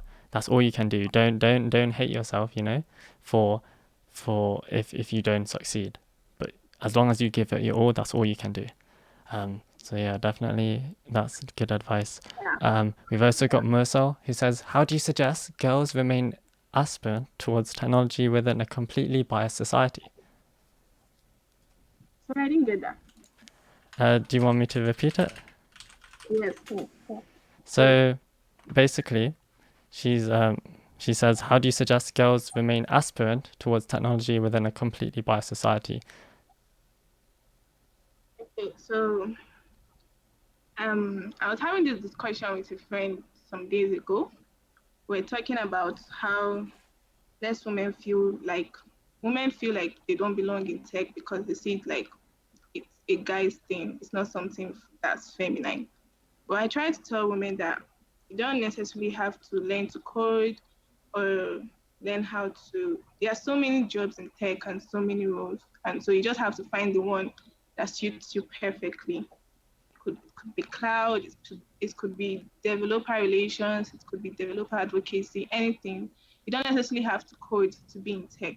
I feel like everybody belongs in tech, and just finding your spot and leveraging it will actually help you.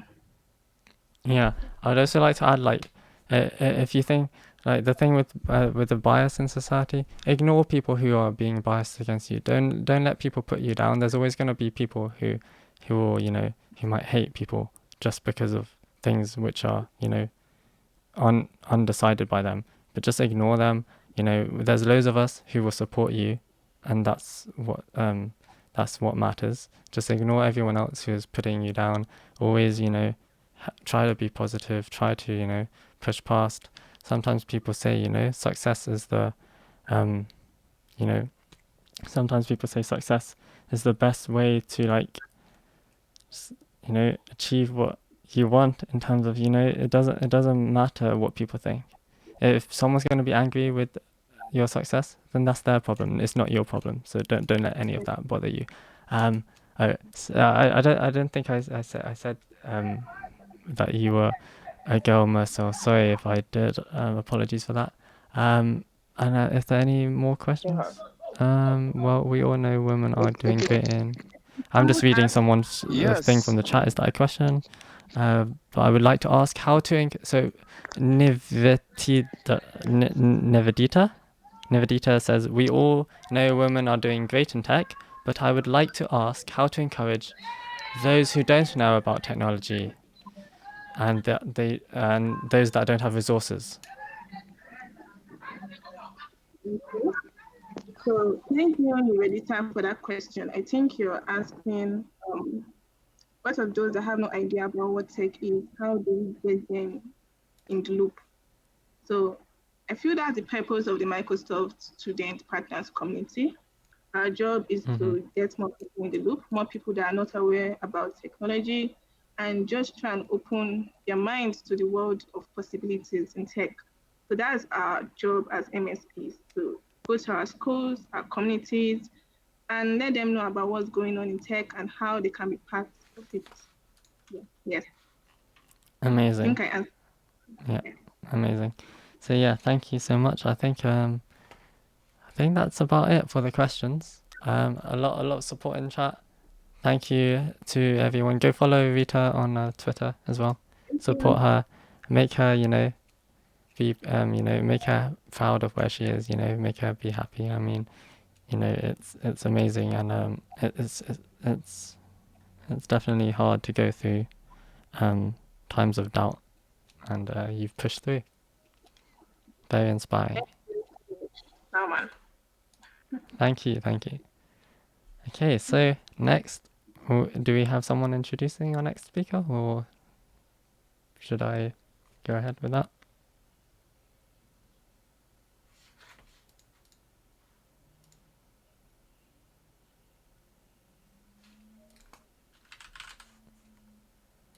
And anyone? Okay, so I guess I'm going to introduce our next speaker again. So our next speaker is Princess of Huawei. Okay, I'm sorry if I got the name pronunciation wrong. I've tried my best. And she is our final speaker for today. She is a UI and UX designer, and she's an MSP, and her talk will actually be on networking. And, how can you create your network beehive, your technology beehive. Create your network. This is going to be a talk by Princess. So I hope you all are really excited about that. Let's have some hype in the chat. Go hype Princess up. And yeah, hi Princess. Hello, Salman. Hello, everyone. Hello. Hi. Hi. So my name is Princess of Biawe. I hope someone gets it now. I'm so sorry. I've tried so many times. Oviawe? Yes. Yeah. Right. Sorry. I keep saying Oviawe. Okay. So I'm Princess of Yahweh. So let me try to share my screen. And I'm very excited to be on this talk. We're excited to have you here. From the talks which I've heard before, I've been really inspired. So I tried. I'll try it again. Chapter. Okay, Princess of Yahweh. Right, that's good. That has to be. That's good. Right. Yeah. Okay. See, once you learn, you have to fail before you succeed, isn't it? I've failed so many times saying her name. There you go. Learning from the previous talks. All right, so can everyone see my screen now? Yeah. Okay, so my name is Princess of Yahweh. I am a UI UX designer, and I'm also a Pythonista. I like to write Python code too. So I'm a Microsoft student partner and a computer science student from the University of Benin City, Edo State, Nigeria. And I like jollof rice. So earlier Dawood was talking about Ghana jollof, but this is Nigerian jollof. So I'm going to be talking about I just hear Nigerian networking. jollof. What? Yes, we have Nigerian jollof. And I don't know, but Tisha is sweet and very nice. So I'll be talking about networking and creating your own technological beehive. So what is networking and what it's all about? It's very popular and it's a buzzword that so many people talk about. But what is it really? Networking is essentially building a relationship and a rapport with a person or a group of persons. This could be when you attend a physical event or on social media or like a platform like we are right now.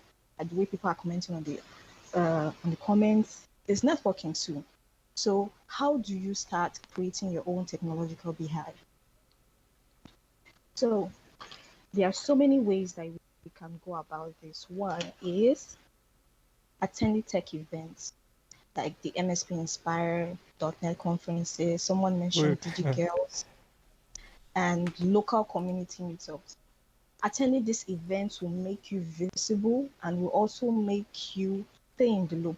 You gain new connections and you get to have close friends. Like I remember the first event I attended, a tech event here in Benin City. There I met some of the people that I'm very close to now. I got to know much about tech and I got introduced. I was very confused at that time. I didn't know what to do. I was just fascinated by the world of tech. So I just went to that event knowing that I just want to be in a place where there are people who are passionate about what I love. So I attended that event and I got to meet so many people, which I'm still in contact with today. And also, another ways to network is to reach out to tech community leaders on social platforms like LinkedIn, Twitter, and it's also sometimes this is very scary, especially for me whenever I want to reach out because I used to be very scared of reaching out to people because I'm always scared of rejection. So a friend of mine always used to tell me the worst they can tell you is no. The worst they can tell you is no, they can't help you. And there's so many people who can help you from there. So don't be afraid to approach and don't be afraid of no. It's just no, just 2 letters. So reach out to tech community leaders on social platforms.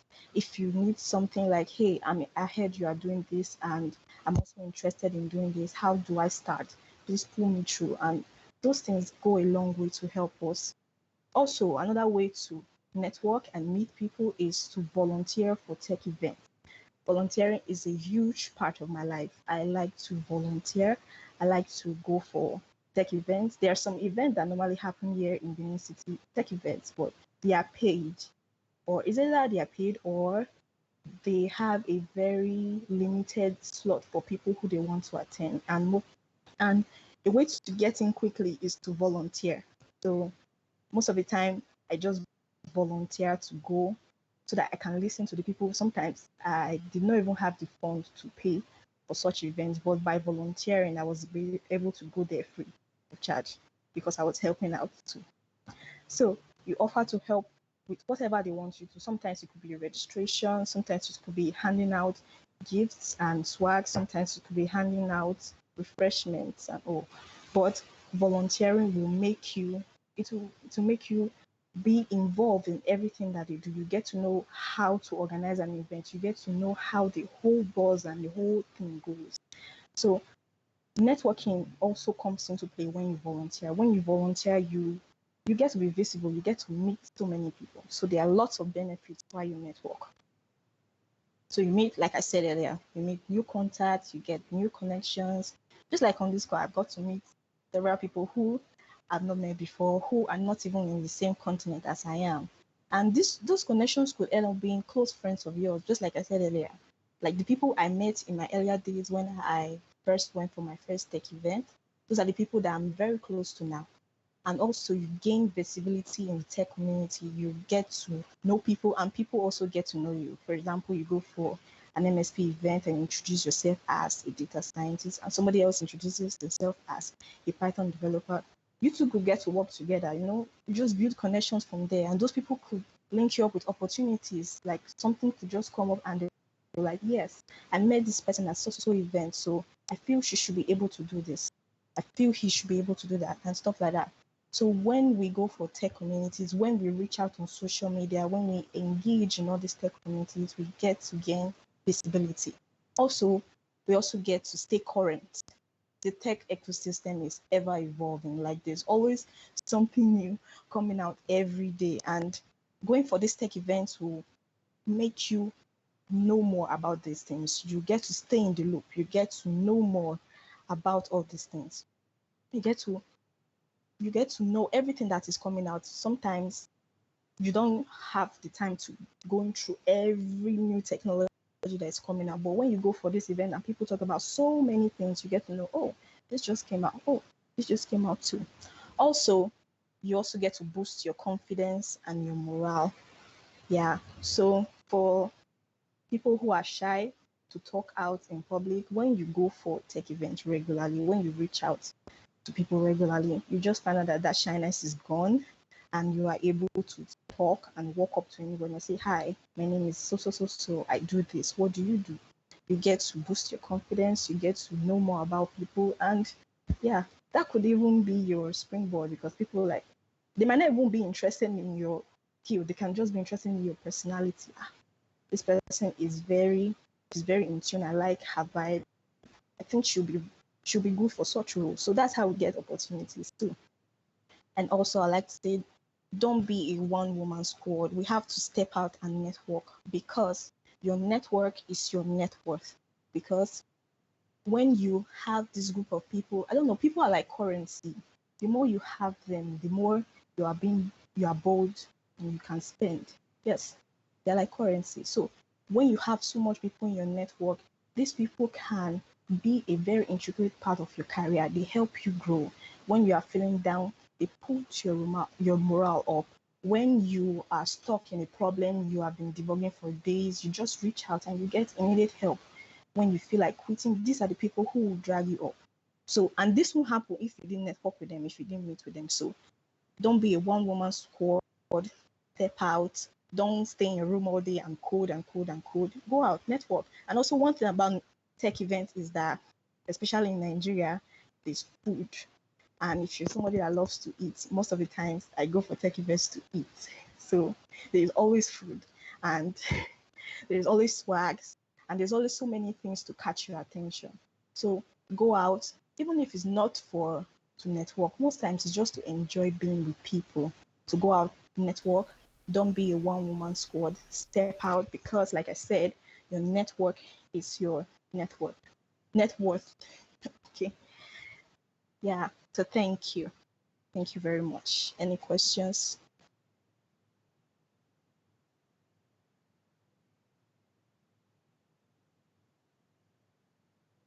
My microphone was muted on stream. Yeah, no, thank you so much. Definitely, yeah. That is a benefit, I guess, to going to these events. You can definitely, get the free food as well and the swag.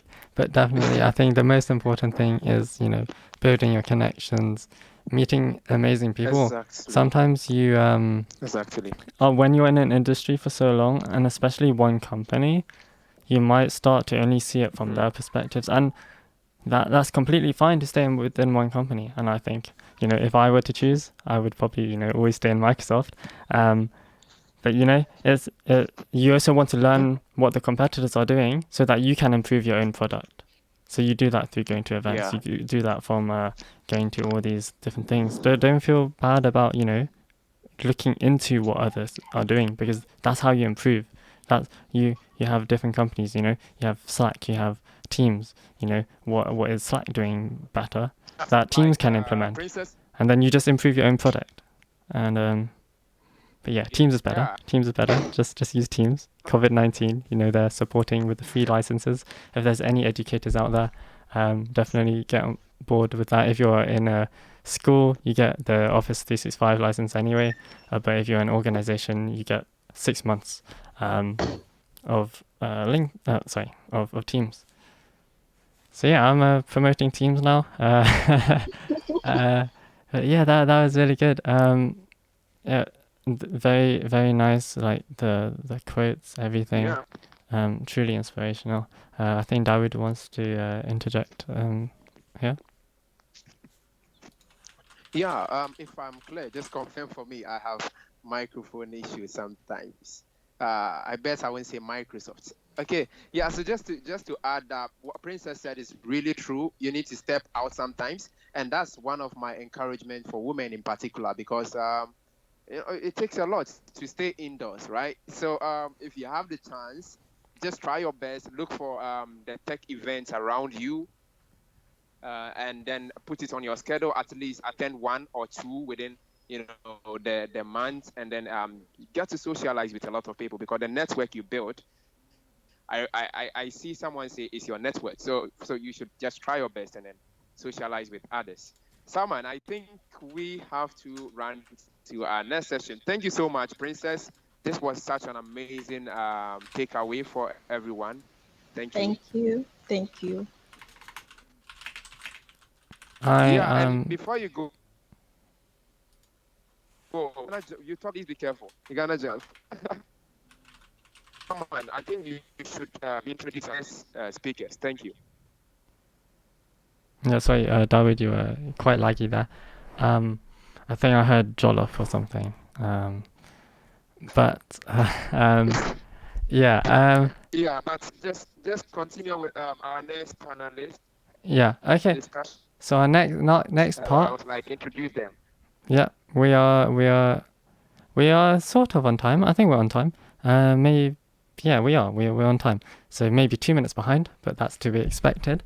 Our next part of the event will be now a panel discussion. So that will be with Ayan, Khushboo, and Sabiha. I will be asking them some questions about their journeys in tech, being a strong woman, very strong women in tech.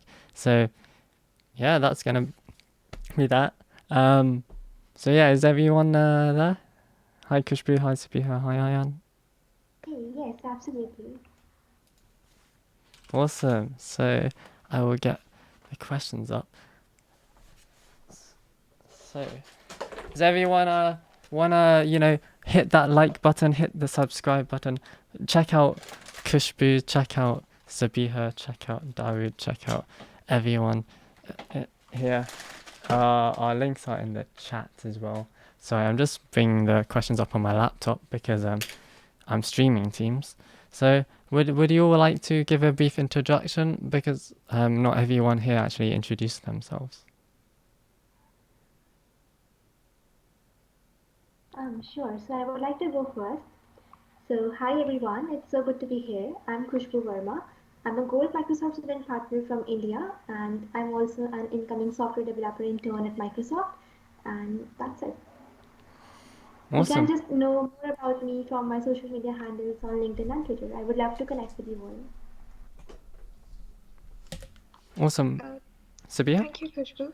So I'll just speak a little bit about myself. So I'm also a Gold Microsoft Student Partner from the UAE region, and I'm also a strong women in tech advocate, and I'm the chair of the ACMW Student Chapter, and basically help organize events to encourage women participation in my community. And do feel free to get in touch with me on Twitter or LinkedIn. I'll be happy to answer any questions you have or just interact with you all. And now on to Ayan. Hi, Ayan.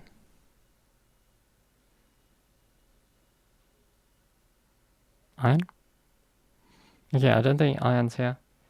But yeah, definitely check them out all out on Twitter. We do have someone in the chat who says who's saying that their friend said that Microsoft definitely is a friendly company. I'm not sure where they're getting this information from. I'm just responding to someone in the chat. It's definitely a very friendly community. Come join our streams. Come check out all the amazing stuff. If you check hashtag MSPInspire or hashtag Microsoft Student Partner on Twitter, go to insider meetups. That's how I started with all of this. Just get to know your community.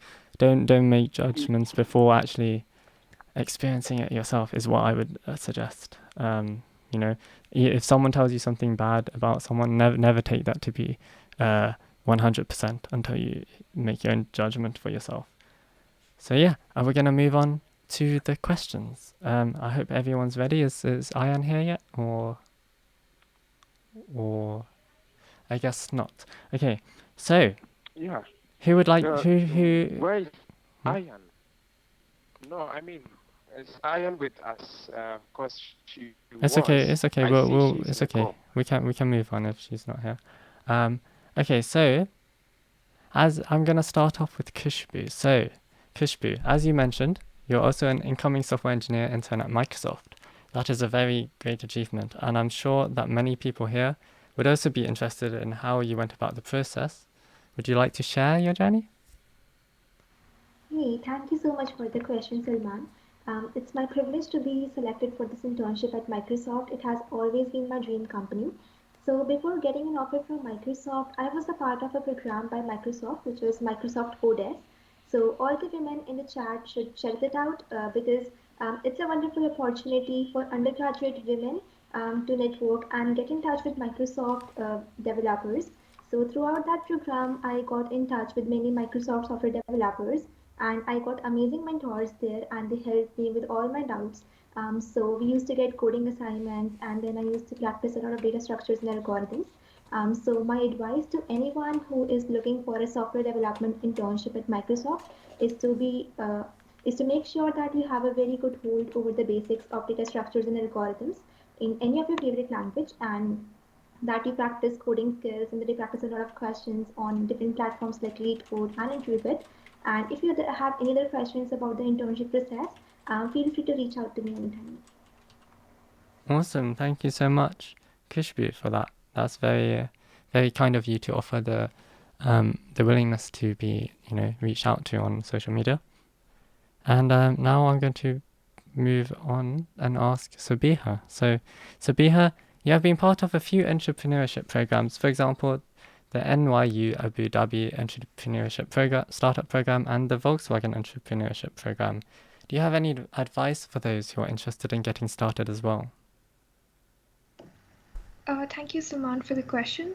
So yeah, as Salman mentioned, I had the opportunity to be a part of these few boot camps during my undergraduate.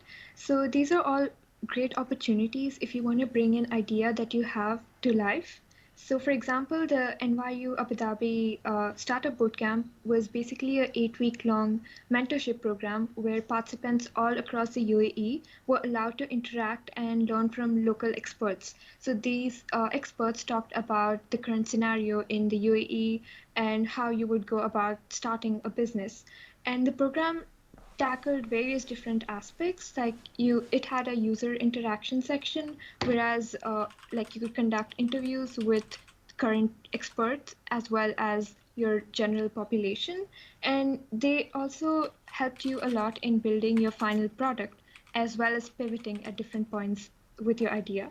So the whole experience was really inspiring, as well as when I was interacting with peers who were a part of the program, I could learn a lot. So I would say that if you're interested in entrepreneurship and starting a startup, definitely check out local programs that are happening in your community. They're usually like entrepreneurship boot camps that are aimed at undergraduates or students.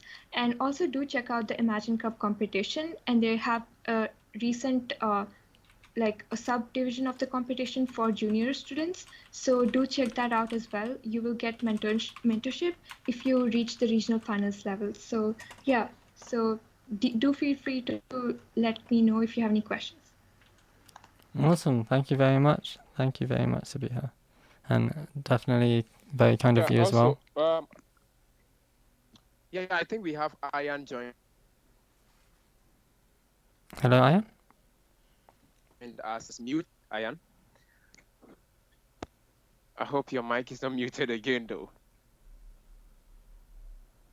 Hello, Ayan. Hello, I think okay. Oh, I think I heard her. Yeah. Ayan, yeah. Can you hear us?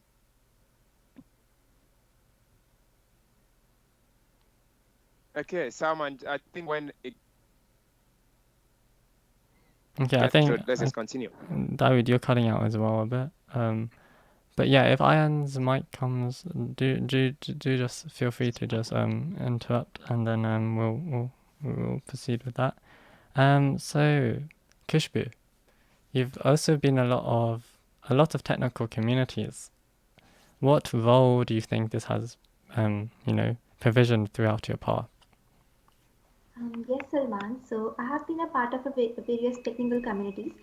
In fact, I started attending a lot of technical community meetups in the initial days of my undergraduate degree, and I would say that these meetups and these communities have helped me a lot in my journey. The various benefits of attending the community events and being a part of these communities is that you get to network with a lot of folks out there. You get to learn about their interests. You get to learn new skills and definitely helps you establish strong connections with them, and you can definitely work with them in the future. It also helps you build your confidence, leadership skills, and then you also get to build bonds with people, and you can just collaborate with them in the longer run. And so I have been a part of various technical communities, Microsoft Student Partners being the very amazing one. So everyone in the call, I would like to suggest you that if you're not already a Microsoft Student Partner, and if you are a student, definitely check out the program and do apply for it. I have got to learn a lot throughout this journey, and I hope you do too. Thank you. Thank you so much. Yeah, definitely, as Khushboo just mentioned, should apply to the MSP program. It's, we're all MSPs in this school, apart from, the people who were Jalal and Serena and Miri, who are, all employees at Microsoft. So this is how, everything just started, all as MSPs. And we have connections, which I think are lifelong and couldn't be achieved throughout any other program, just being just a random child, me from London, being able to communicate with these people from across the world. I think that's incredible. So yeah, check it out. Go to we also have a video if you want to get started, bit.do/MSP app. We'll put that in the chat if you want to apply. And yeah, moving on to our next question. Is Ayan here? Okay, so instead we'll go to Sabiha again. So Sabiha, you've been a Microsoft Student Partner since 2018, as well as attending the Amsterdam, Europe, Middle East and Africa Regional Summit and witnessing the regional Imagine Cup finals. Can you tell us a bit about your experience? Sure, Salman. So I first came to know about the Microsoft Student Partner program during my freshman year. So I had interacted with few of the student partners who were conducting events on campus, and I got to know about this program, which sounded pretty amazing. So with their help, I applied to the program and I was accepted. And so during this after I was accepted, I conducted a few events initially alongside them to get an actual experience of how I go about conducting an event. And I was really happy to be selected as the one of the student partners to attend the summit, which happened early last year. And basically, the summit was a 5-day long event where you got to experience the Imagine Cup regional finals as well as visit the Microsoft Ignite the tour. So seeing all of this as well as interacting with the peers who told me about the initiatives that they've conducted at their particular communities was overall a great experience. And as Khushboo already mentioned, if you're joining in and you don't know about the Microsoft Student Partner Program, do look it up and apply for it. Otherwise, if you're already a Microsoft Student Partner and interested to learn about the summit, do check out the previous posts and also apply for the next selection for the summit. There are usually 3 summits happening for the 3 different regions. So yeah, that's Yeah, so just to add, Sabiha, all the summits and then expenditures involved wasn't on you, right? It was sponsored by Microsoft, I guess. Yeah, everything is fully sponsored by Microsoft. And that's a good guess, David. How do you know? Actually, the Microsoft Student Partner Program is amazing and a lot of benefits. people don't know about it. So I just thought I would ask and see what about that. Thanks so much. Yeah. Dawi knows this stuff. But yeah, no, me and Sabiha and I, we were both in a call in November on the 23rd. We did a call helping, to get lots of Microsoft student partners, and we see quite a lot of them have been, joining us. And, it's something you should definitely check out if you want to become one. So check that link. It's the bit.do one in the chat. And yeah, I believe Ayan just said her microphone's working now, so I could go ahead and do you want to say hi, Ayan, and introduce yourself? Hello, so my name is Ayan Kenan. I'm an MSP from Kenya, Nairobi, and also part of the Women in Tech Evolve team. Awesome. So, Ayan, you're obviously a strong advocate for women in tech, and you are very active within Kenya with Microsoft. What made you decide to, go about the whole Women in Tech initiative? I think it goes down to the basic stuff. Like, for example, being 3 ladies out of 40 men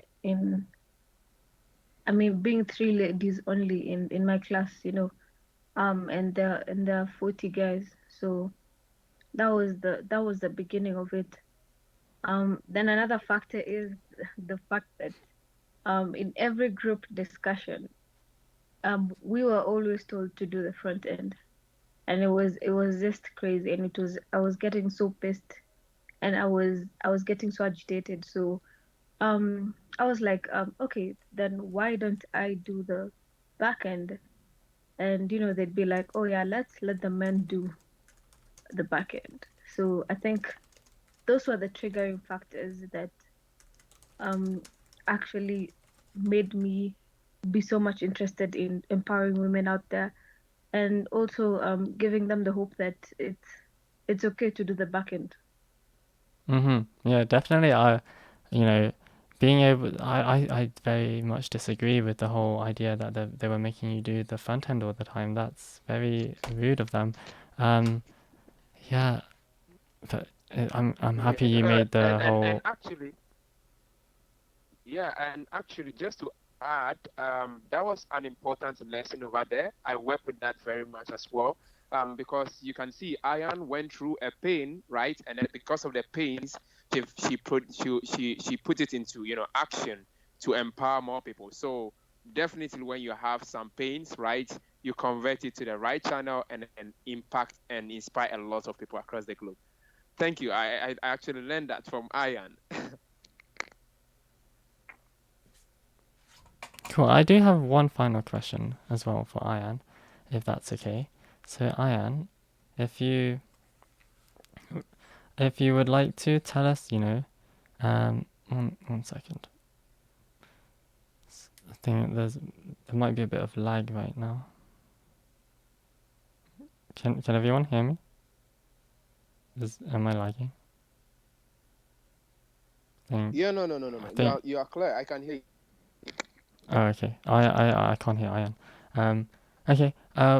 What for a final question for you, Ayan, is what has been the biggest challenge that you have faced being a woman in tech?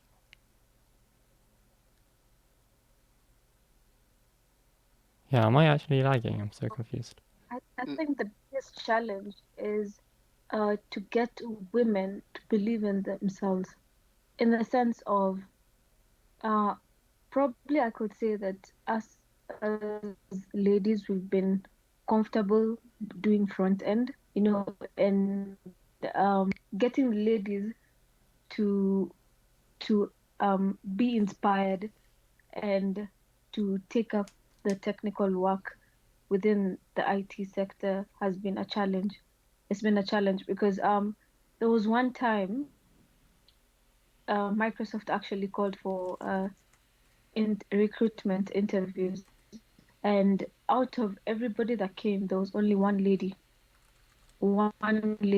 and there were, I think, like 50 guys.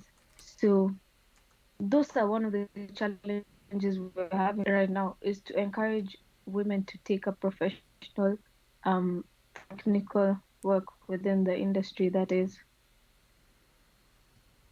Awesome. Yeah, that's very inspirational, and I'm sure that will help a lot of people here. And yeah, I think that ends the panel discussion in terms of questions that I have for all of you. If any of you would like to, say anything else, feel free. We can give about 5 minutes, I guess, to discuss about that.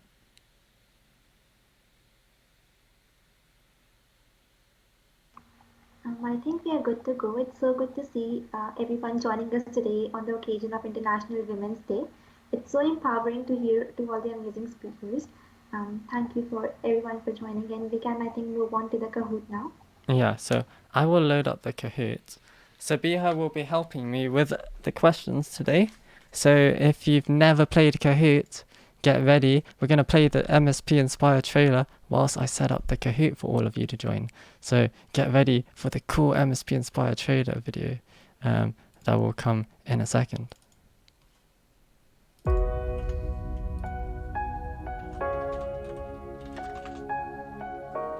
Hit the like and subscribe button and follow all of our socials in the description.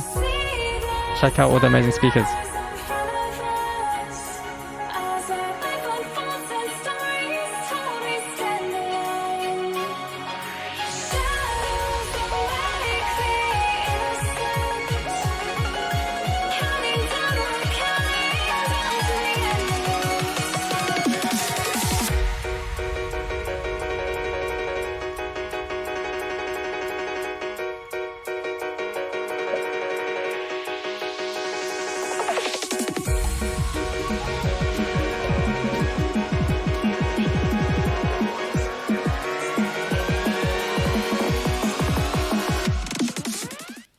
Awesome. Okay, Kahoot time, everyone.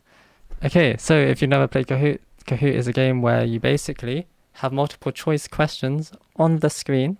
You will see them, and then you basically have to answer them as fast as you can, but also correct. So there's a bit of fun in there because there's strategy, because you could think about it, get it wrong, and then get no points. Right?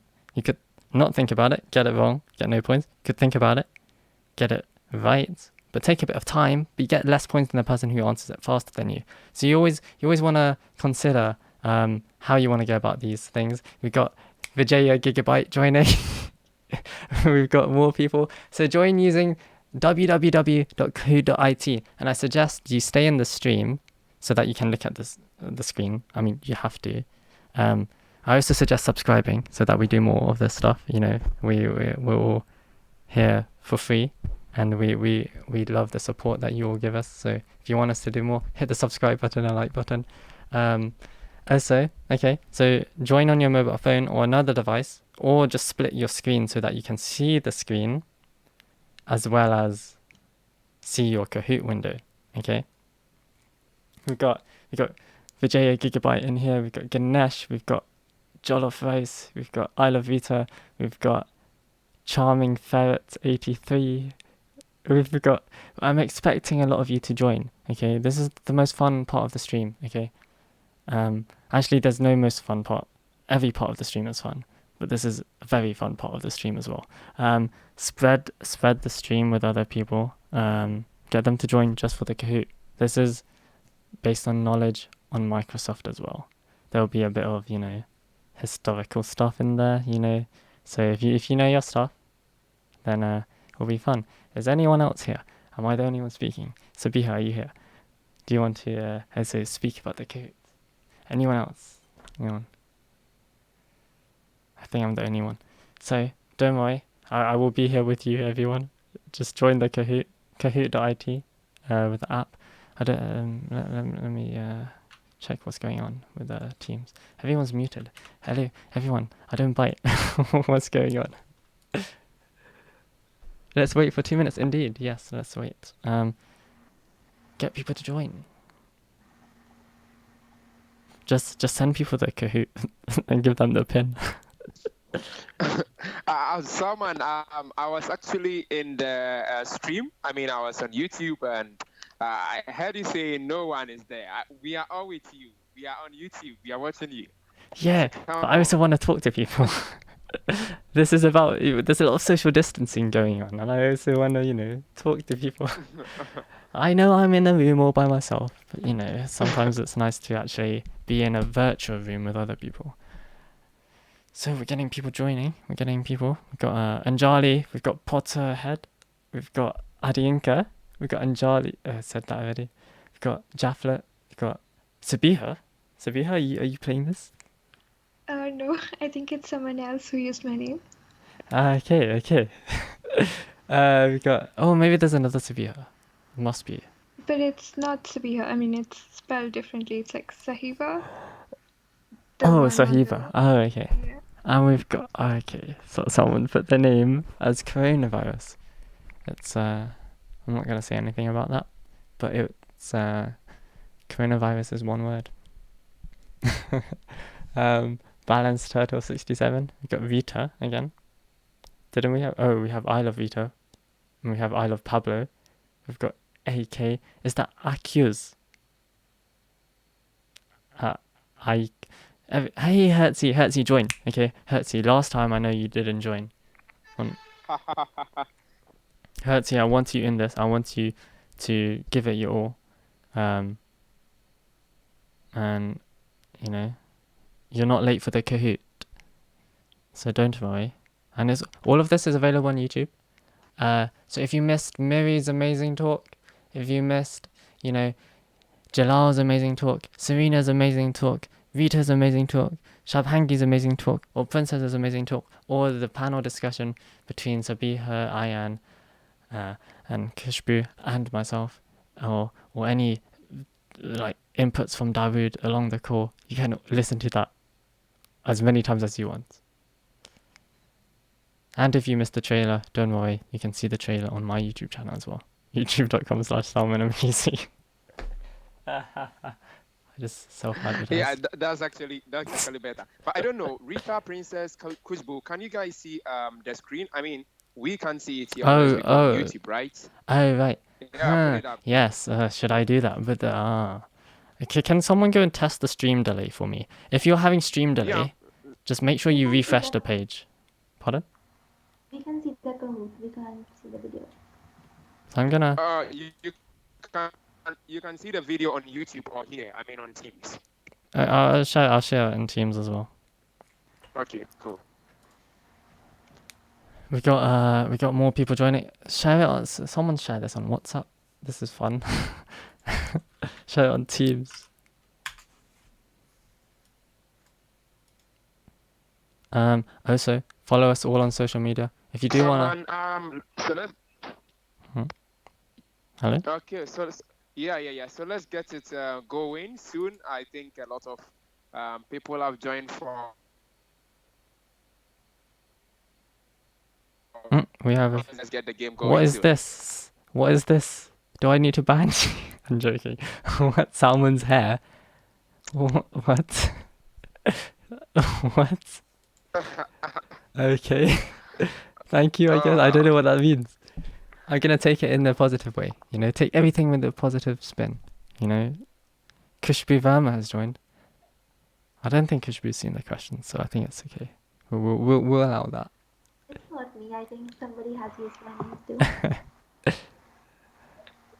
Hey, someone said I love Rita. Rita, a lot of love from the audience, and then Why, Ganesh? I think I know who it is. Is it Simran?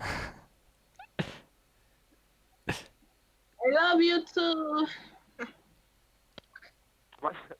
Those in the chat, be careful. Someone is coronavirus before you get infected. What? So please Dude, let's not joke about these things. Let's not. We can't joke about these things. I do not condone this. This is me, Salman.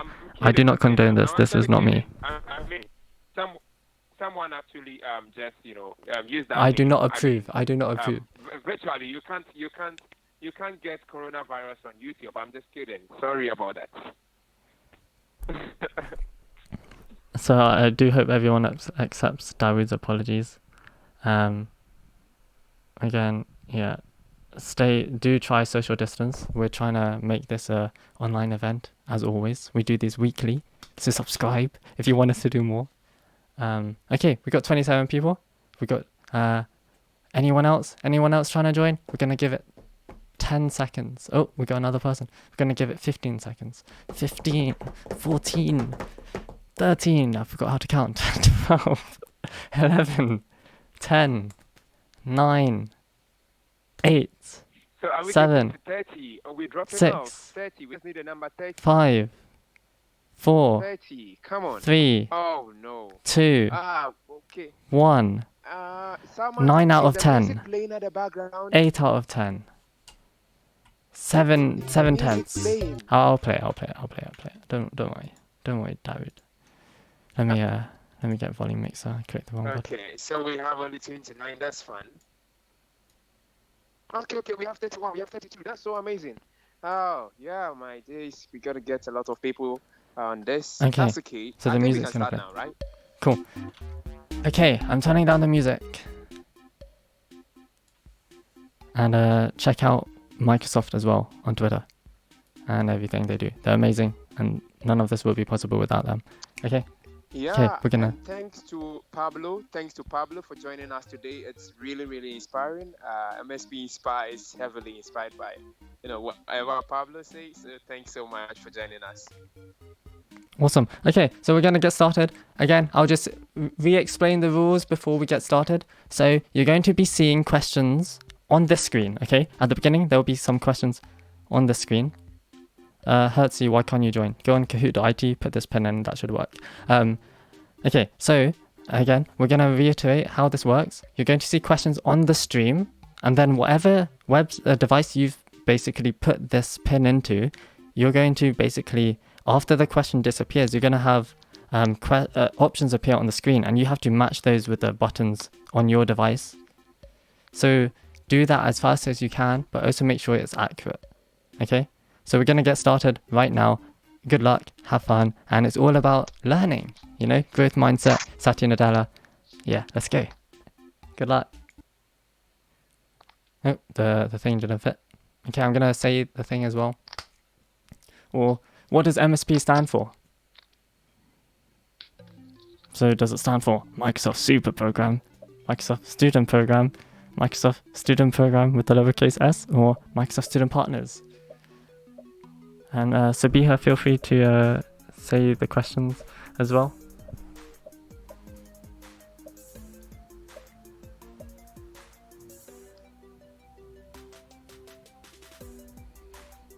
It's groovy music. And this relates to what was discussed in the call previously as well. Oh, we got 19 people who got it right. Technically, I would say they're sort of all correct. But if we're talking, proper terms, legal terms, as Microsoft Student Partners, but it is definitely super, and it is also a student program, but it stands for Microsoft Student Partners. Awesome. So I don't know which questions I did and which ones Sabiha did, so Sabiha, just jump in whenever. Next question. Oh, we're going to see the scoreboard, and they've updated Kahoot, so you get this nice dialing effect. Okay, so we've got Marv first, we've got Minecraft Guy second, we've got Vijaya third, Olumide, as they call him Daddy in Nigeria, and we have I Love Schweigs fifth. Next question. Who was the first female programmer? Was it Sabiha? You can say the names. Janice Swanson. Okay, so we have Janice Swanson, Grace Hopper, Ada Lovelace, or Evelyn Boyd Danville. You see why I did that? And you can all guess which you think is the right answer. If anyone knows which society I used to run in at university, this will give it away as well, because the society had her name. Yes, Ada Lovelace. Also, my society was called Alan Turing and Ada Lovelace, because they were, pioneers in the industry for computing. So let's see the results. Woof. Everyone has moved. We've got Vijaya leading. We've got Adivise, the first. Second, Rita, one of our speakers here today. She's third. We've got Potterhead 4th, and Ireland 5th. And up 26 places is Potatoes, the highest climber. I actually love. I think initially we had Mary leading, and Mary fell off, and now we have Rita. So I actually want to see, if this woman can, right? Mary? So I want to see women actually, winning. I don't think Mary was on the board. Yeah, there was Mary. Previously. Okay, but let's see. I think that was the last Kahoot. Actually come first. I think that was last week. You can tell how many events we do from the the confusion. Next question. This is Sabiha's question. Okay, so we have a question. Who was the book Lean In written by? So we have options: Carol Shaw, Sheryl Sandberg, Lorelai Gian, Annie Easley. So we also have a picture to support. So if you recognize the person in the picture, choose the right option. Yeah, and look at the blurring effects we've got going on. I bet you didn't notice that. 3, 2, oh no. Ooh, some people put Annie, who was highlighted on board. How did everyone know? Did you Google this? I'm joking. You're all smart. You're all smart people. Good. It's a very popular book. Very popular. Cool. We got Vijaya still leading. Khushboo is not gone, right? Khushboo is fast, right? Oh, Vijaya is leading. Vijaya has been so good with this. Oh yeah, so women can. Actually, a lady should be leading this. Next we have Adavize, we have Rita, we have Potterhead, and we have Boo. So, up 16 places is Everyday Goodness, the highest climber. Next, we have, what is the date of International Women's Day? Okay. No one look this up. I know some of you are looking this up. You can't do that. If you're, yes, you the one on Google. Don't use Google. If you're looking it up, use Bing. It's not allowed, yeah. If it's Bing, I'm a bit okay with it. I'm joking, don't look it up at all. Is it the first Sunday of March, 7th of March, 8th of March, or 14th of March? And don't rely on the bold text. Oh, we got most of the right answers. It's 8th of March. So good job, everyone. That was cool. This was a cool question. Yeah, I felt like I would sort of try to trick people with that. I even put it in bold, but that didn't throw people off. Sometimes it's reverse psychology. You put the answer in bold so that people think it's not the answer. Okay. Okay. Ooh, we got Rita, we got Adaviza, we got Potterhead, we got Boo, and we have fake Khushboo Verma. And then we have Is that really Khushboo? No, it's fake. Is that? And then you have up 10 places. Is that you? No, it's not her. We said we said that like 3 times. Oh. Last Girl in Tech is the highest climber, up 10 places. Okay. Though whoever it is, they're doing great.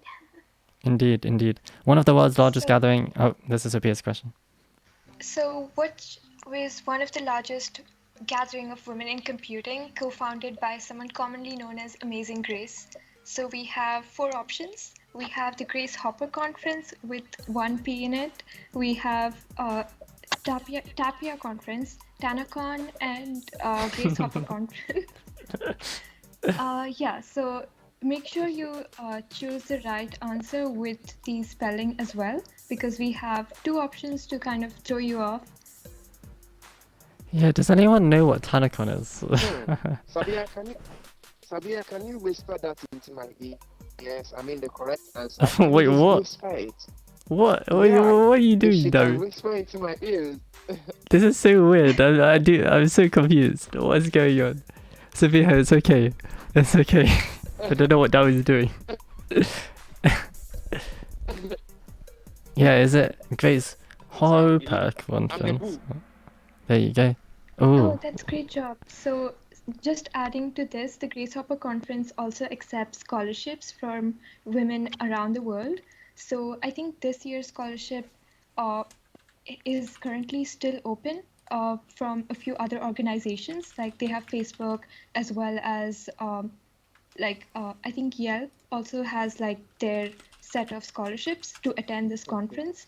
So do check it out. It's an amazing opportunity for all women worldwide. Okay, does Microsoft sponsor the Grace Hopper conference as well?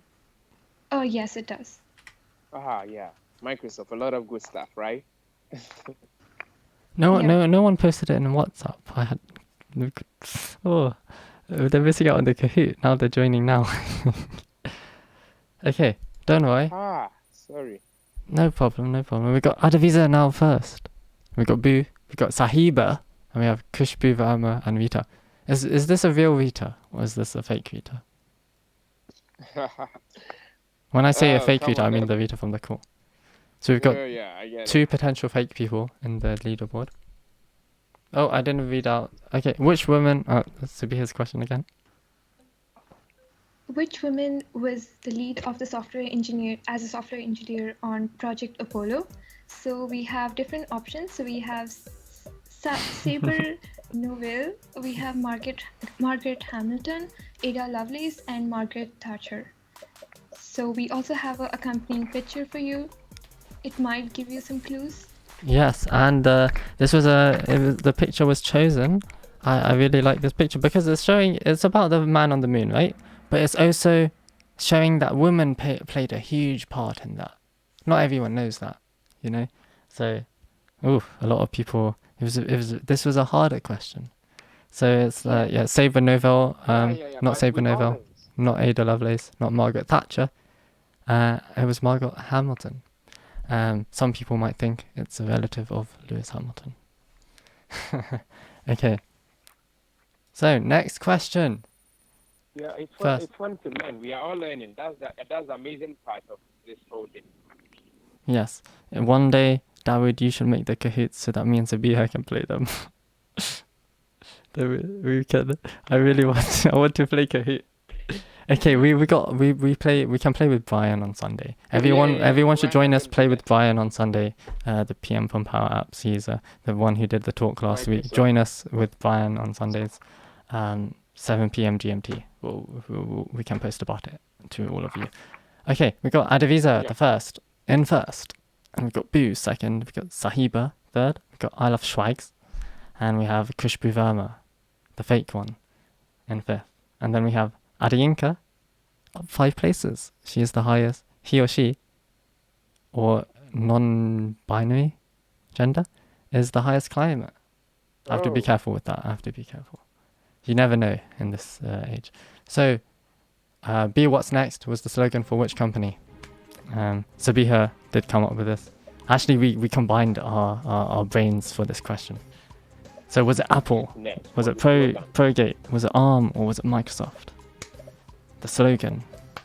And ignore the quotation. It was a mistake, but. Oh, we got most of them right. Very good. Microsoft, yes. They abandoned it, I believe, in 2003. But yeah, it was, or 2013, one of those dates. Yeah, so that actually explains, companies go through series of transitions, right? So mostly we just see what is built today and we feel it's really easy, but I mean, it goes through a lot of transition. That was a good one there. Yeah, so Microsoft did abandon the slogan in 2013. Their current slogan, does anyone want to put it in the chat? You know, Microsoft's current slogan. Let's see if you all know the company you're all, doing this MSP program for. Whilst you all do that, I'm going to check the scoreboard. And we have Adavisa at the first, still leading. Wow. We've got Boo, we've got Vita, we've got Sabiha. I said the name wrong because I'm used to saying Sahiba, and then I Love Schweigs. And then your Hamza, up 9 places. Your Hamza from Discord. Let's go. MSP Egypt. He's from the MSP Egypt club, I believe. Nice to see him here. Yeah. I think I haven't had a lot of conversation with him, but it's amazing. It's super amazing. Next, we're gonna, sorry to cut you off, we're gonna move on to the next question. And it's our final question. Who wrote the amazing book titled Brand Storytelling? Put customers at the heart of your brand story. Was it Jaiviani Bosasiko? Was it Jane Austen? Was it Miri Rodriguez? Or was it Margaret Atwood? Let us know. Who could this be? Amazing person indeed. She was in the call today, if anyone is wondering. Check out her book. Look up this book. Check out the book, get this, pre-order it. If you're in the UK, it's already out and you can read it like I am. It's an amazing book. Show your support, show your love for Miri. Check out her stuff, check out her social medias. In the description is her Twitter. I put the link in the chat for her book. Get it. It's actually amazing. Okay.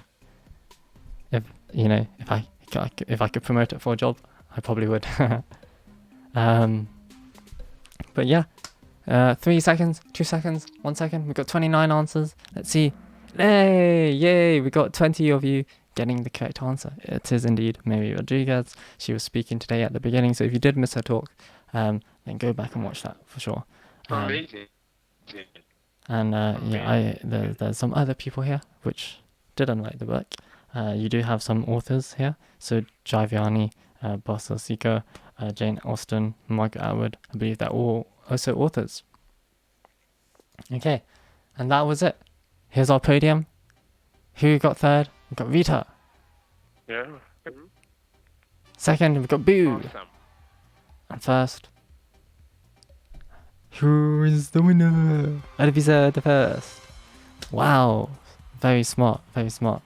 And I believe everyone here's I've been on the leaderboard all the time. That's so smart. Are you an MSP? Just let us know. Adivisa is, yeah. He's from Nigeria as well. He was in the call.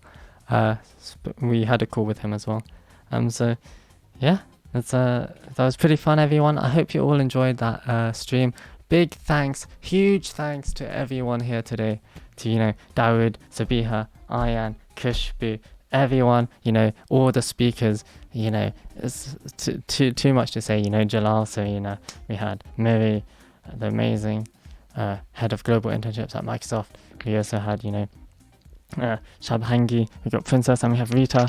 I hope I've mentioned everyone. I'm sure I have. And thank you everyone who applied for the talk as well. Really sorry if you didn't get through. We didn't have that many slots, but we will try to plan more events in the future. And I hope you all enjoyed. This is actually our. I think this is. Yeah, that we've lost Dawood, but check out this thread. Post what you learned on this thread. I'm looking forward to hearing from you all what you learned. Check out our social medias. I guess I can go through all our social medias and put them on the screen right now. Let's do that. Okay. So this is mine. This is me on Twitter. As you can see, I guess I don't know why I'm signed into this account. Let me go to my other account. I'm signed into the MSPInspire account. Let's sign into mine. Okay, so follow me on social media. I'll show mine first. Here's me. I would love to connect with you. My DMs are open. This is the thread which you should all join in. Tell us a bit about. Whoopsie daisy! I dropped my pots. Pots as in plastic pots. I don't do drugs. So yeah, here join in the thread. We also have Miri, of course. Miri, who was on the call today. She is interacting with everyone on Twitter. She's really enjoying everything. We have Khushboo as well. Follow Khushboo, amazing person. Amazing. She's also here in the call with us right now. She was a huge part of this call. This wouldn't have been possible without her. She actually came up with this whole proposal of the idea. Sorry, Khushboo, I think you were really quiet there. I would say that thank you so much. It's so really kind of you to say that, and thank you so much for making this possible. I mean, like, I'm really glad that, you know, you came up with this whole initiative, and like, I would love to do more, you know, and definitely like grow together. That would be awesome. You know, we've got Sabiha as well.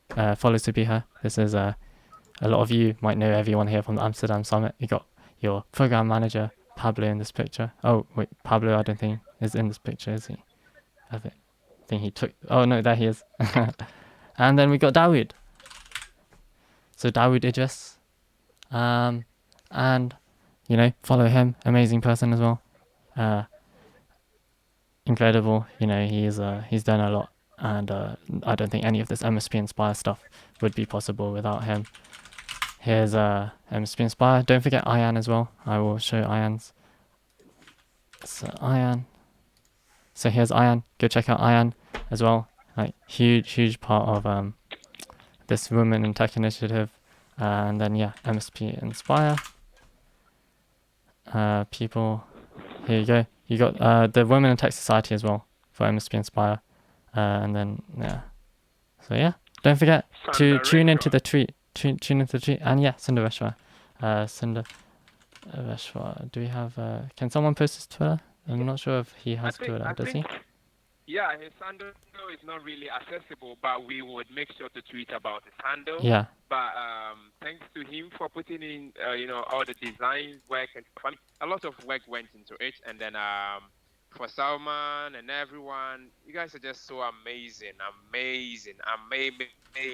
All right, so keep in touch with us. Just let us know whatever. And then we have Microsoft employees willing to come on board and then share their knowledge with you. So please let us know if you have any content you want to learn. Salman, can you put a link to the? Yeah, I think maybe you can do that later, right?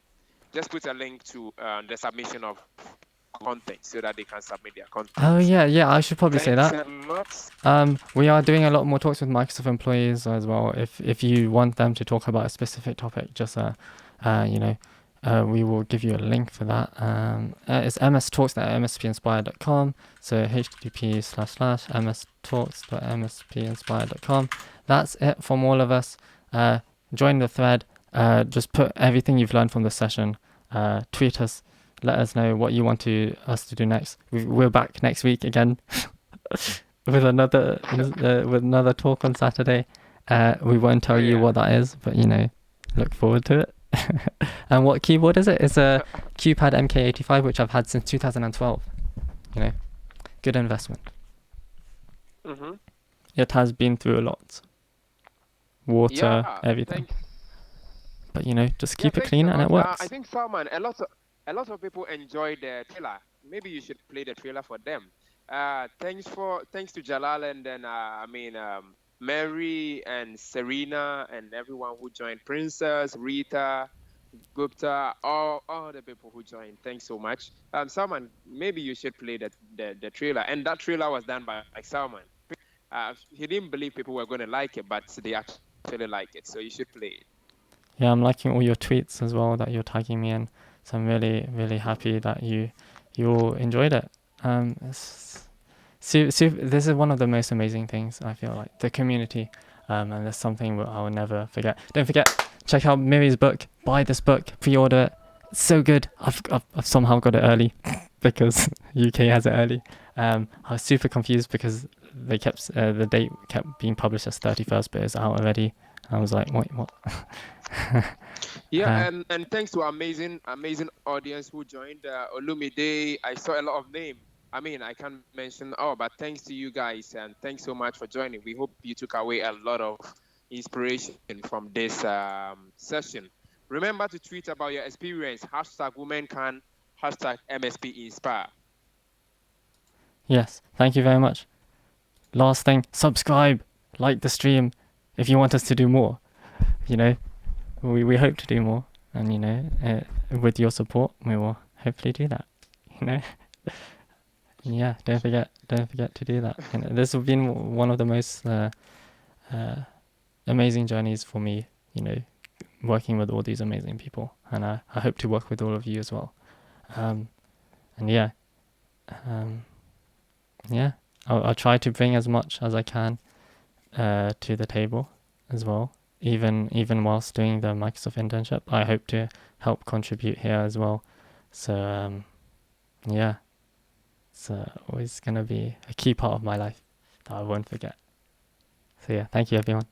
I think that's it. I'm gonna play the trailer. If any last remarks from anyone else? I guess that's not a thing. I don't think anyone else is. Yeah, I think that's it.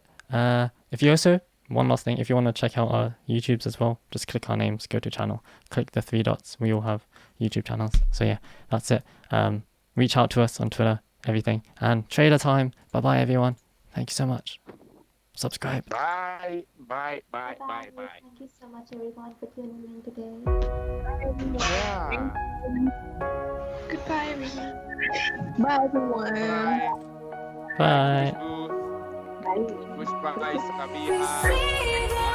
Bye bye. That was amazing. Wow. You all are so amazing. You're all so good. Thank you.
I think that's it. Thank you all. I've played the trailer a few times. Hopefully YouTube doesn't cut it off. Yeah, follow us all and we'll see you all next time. Bye.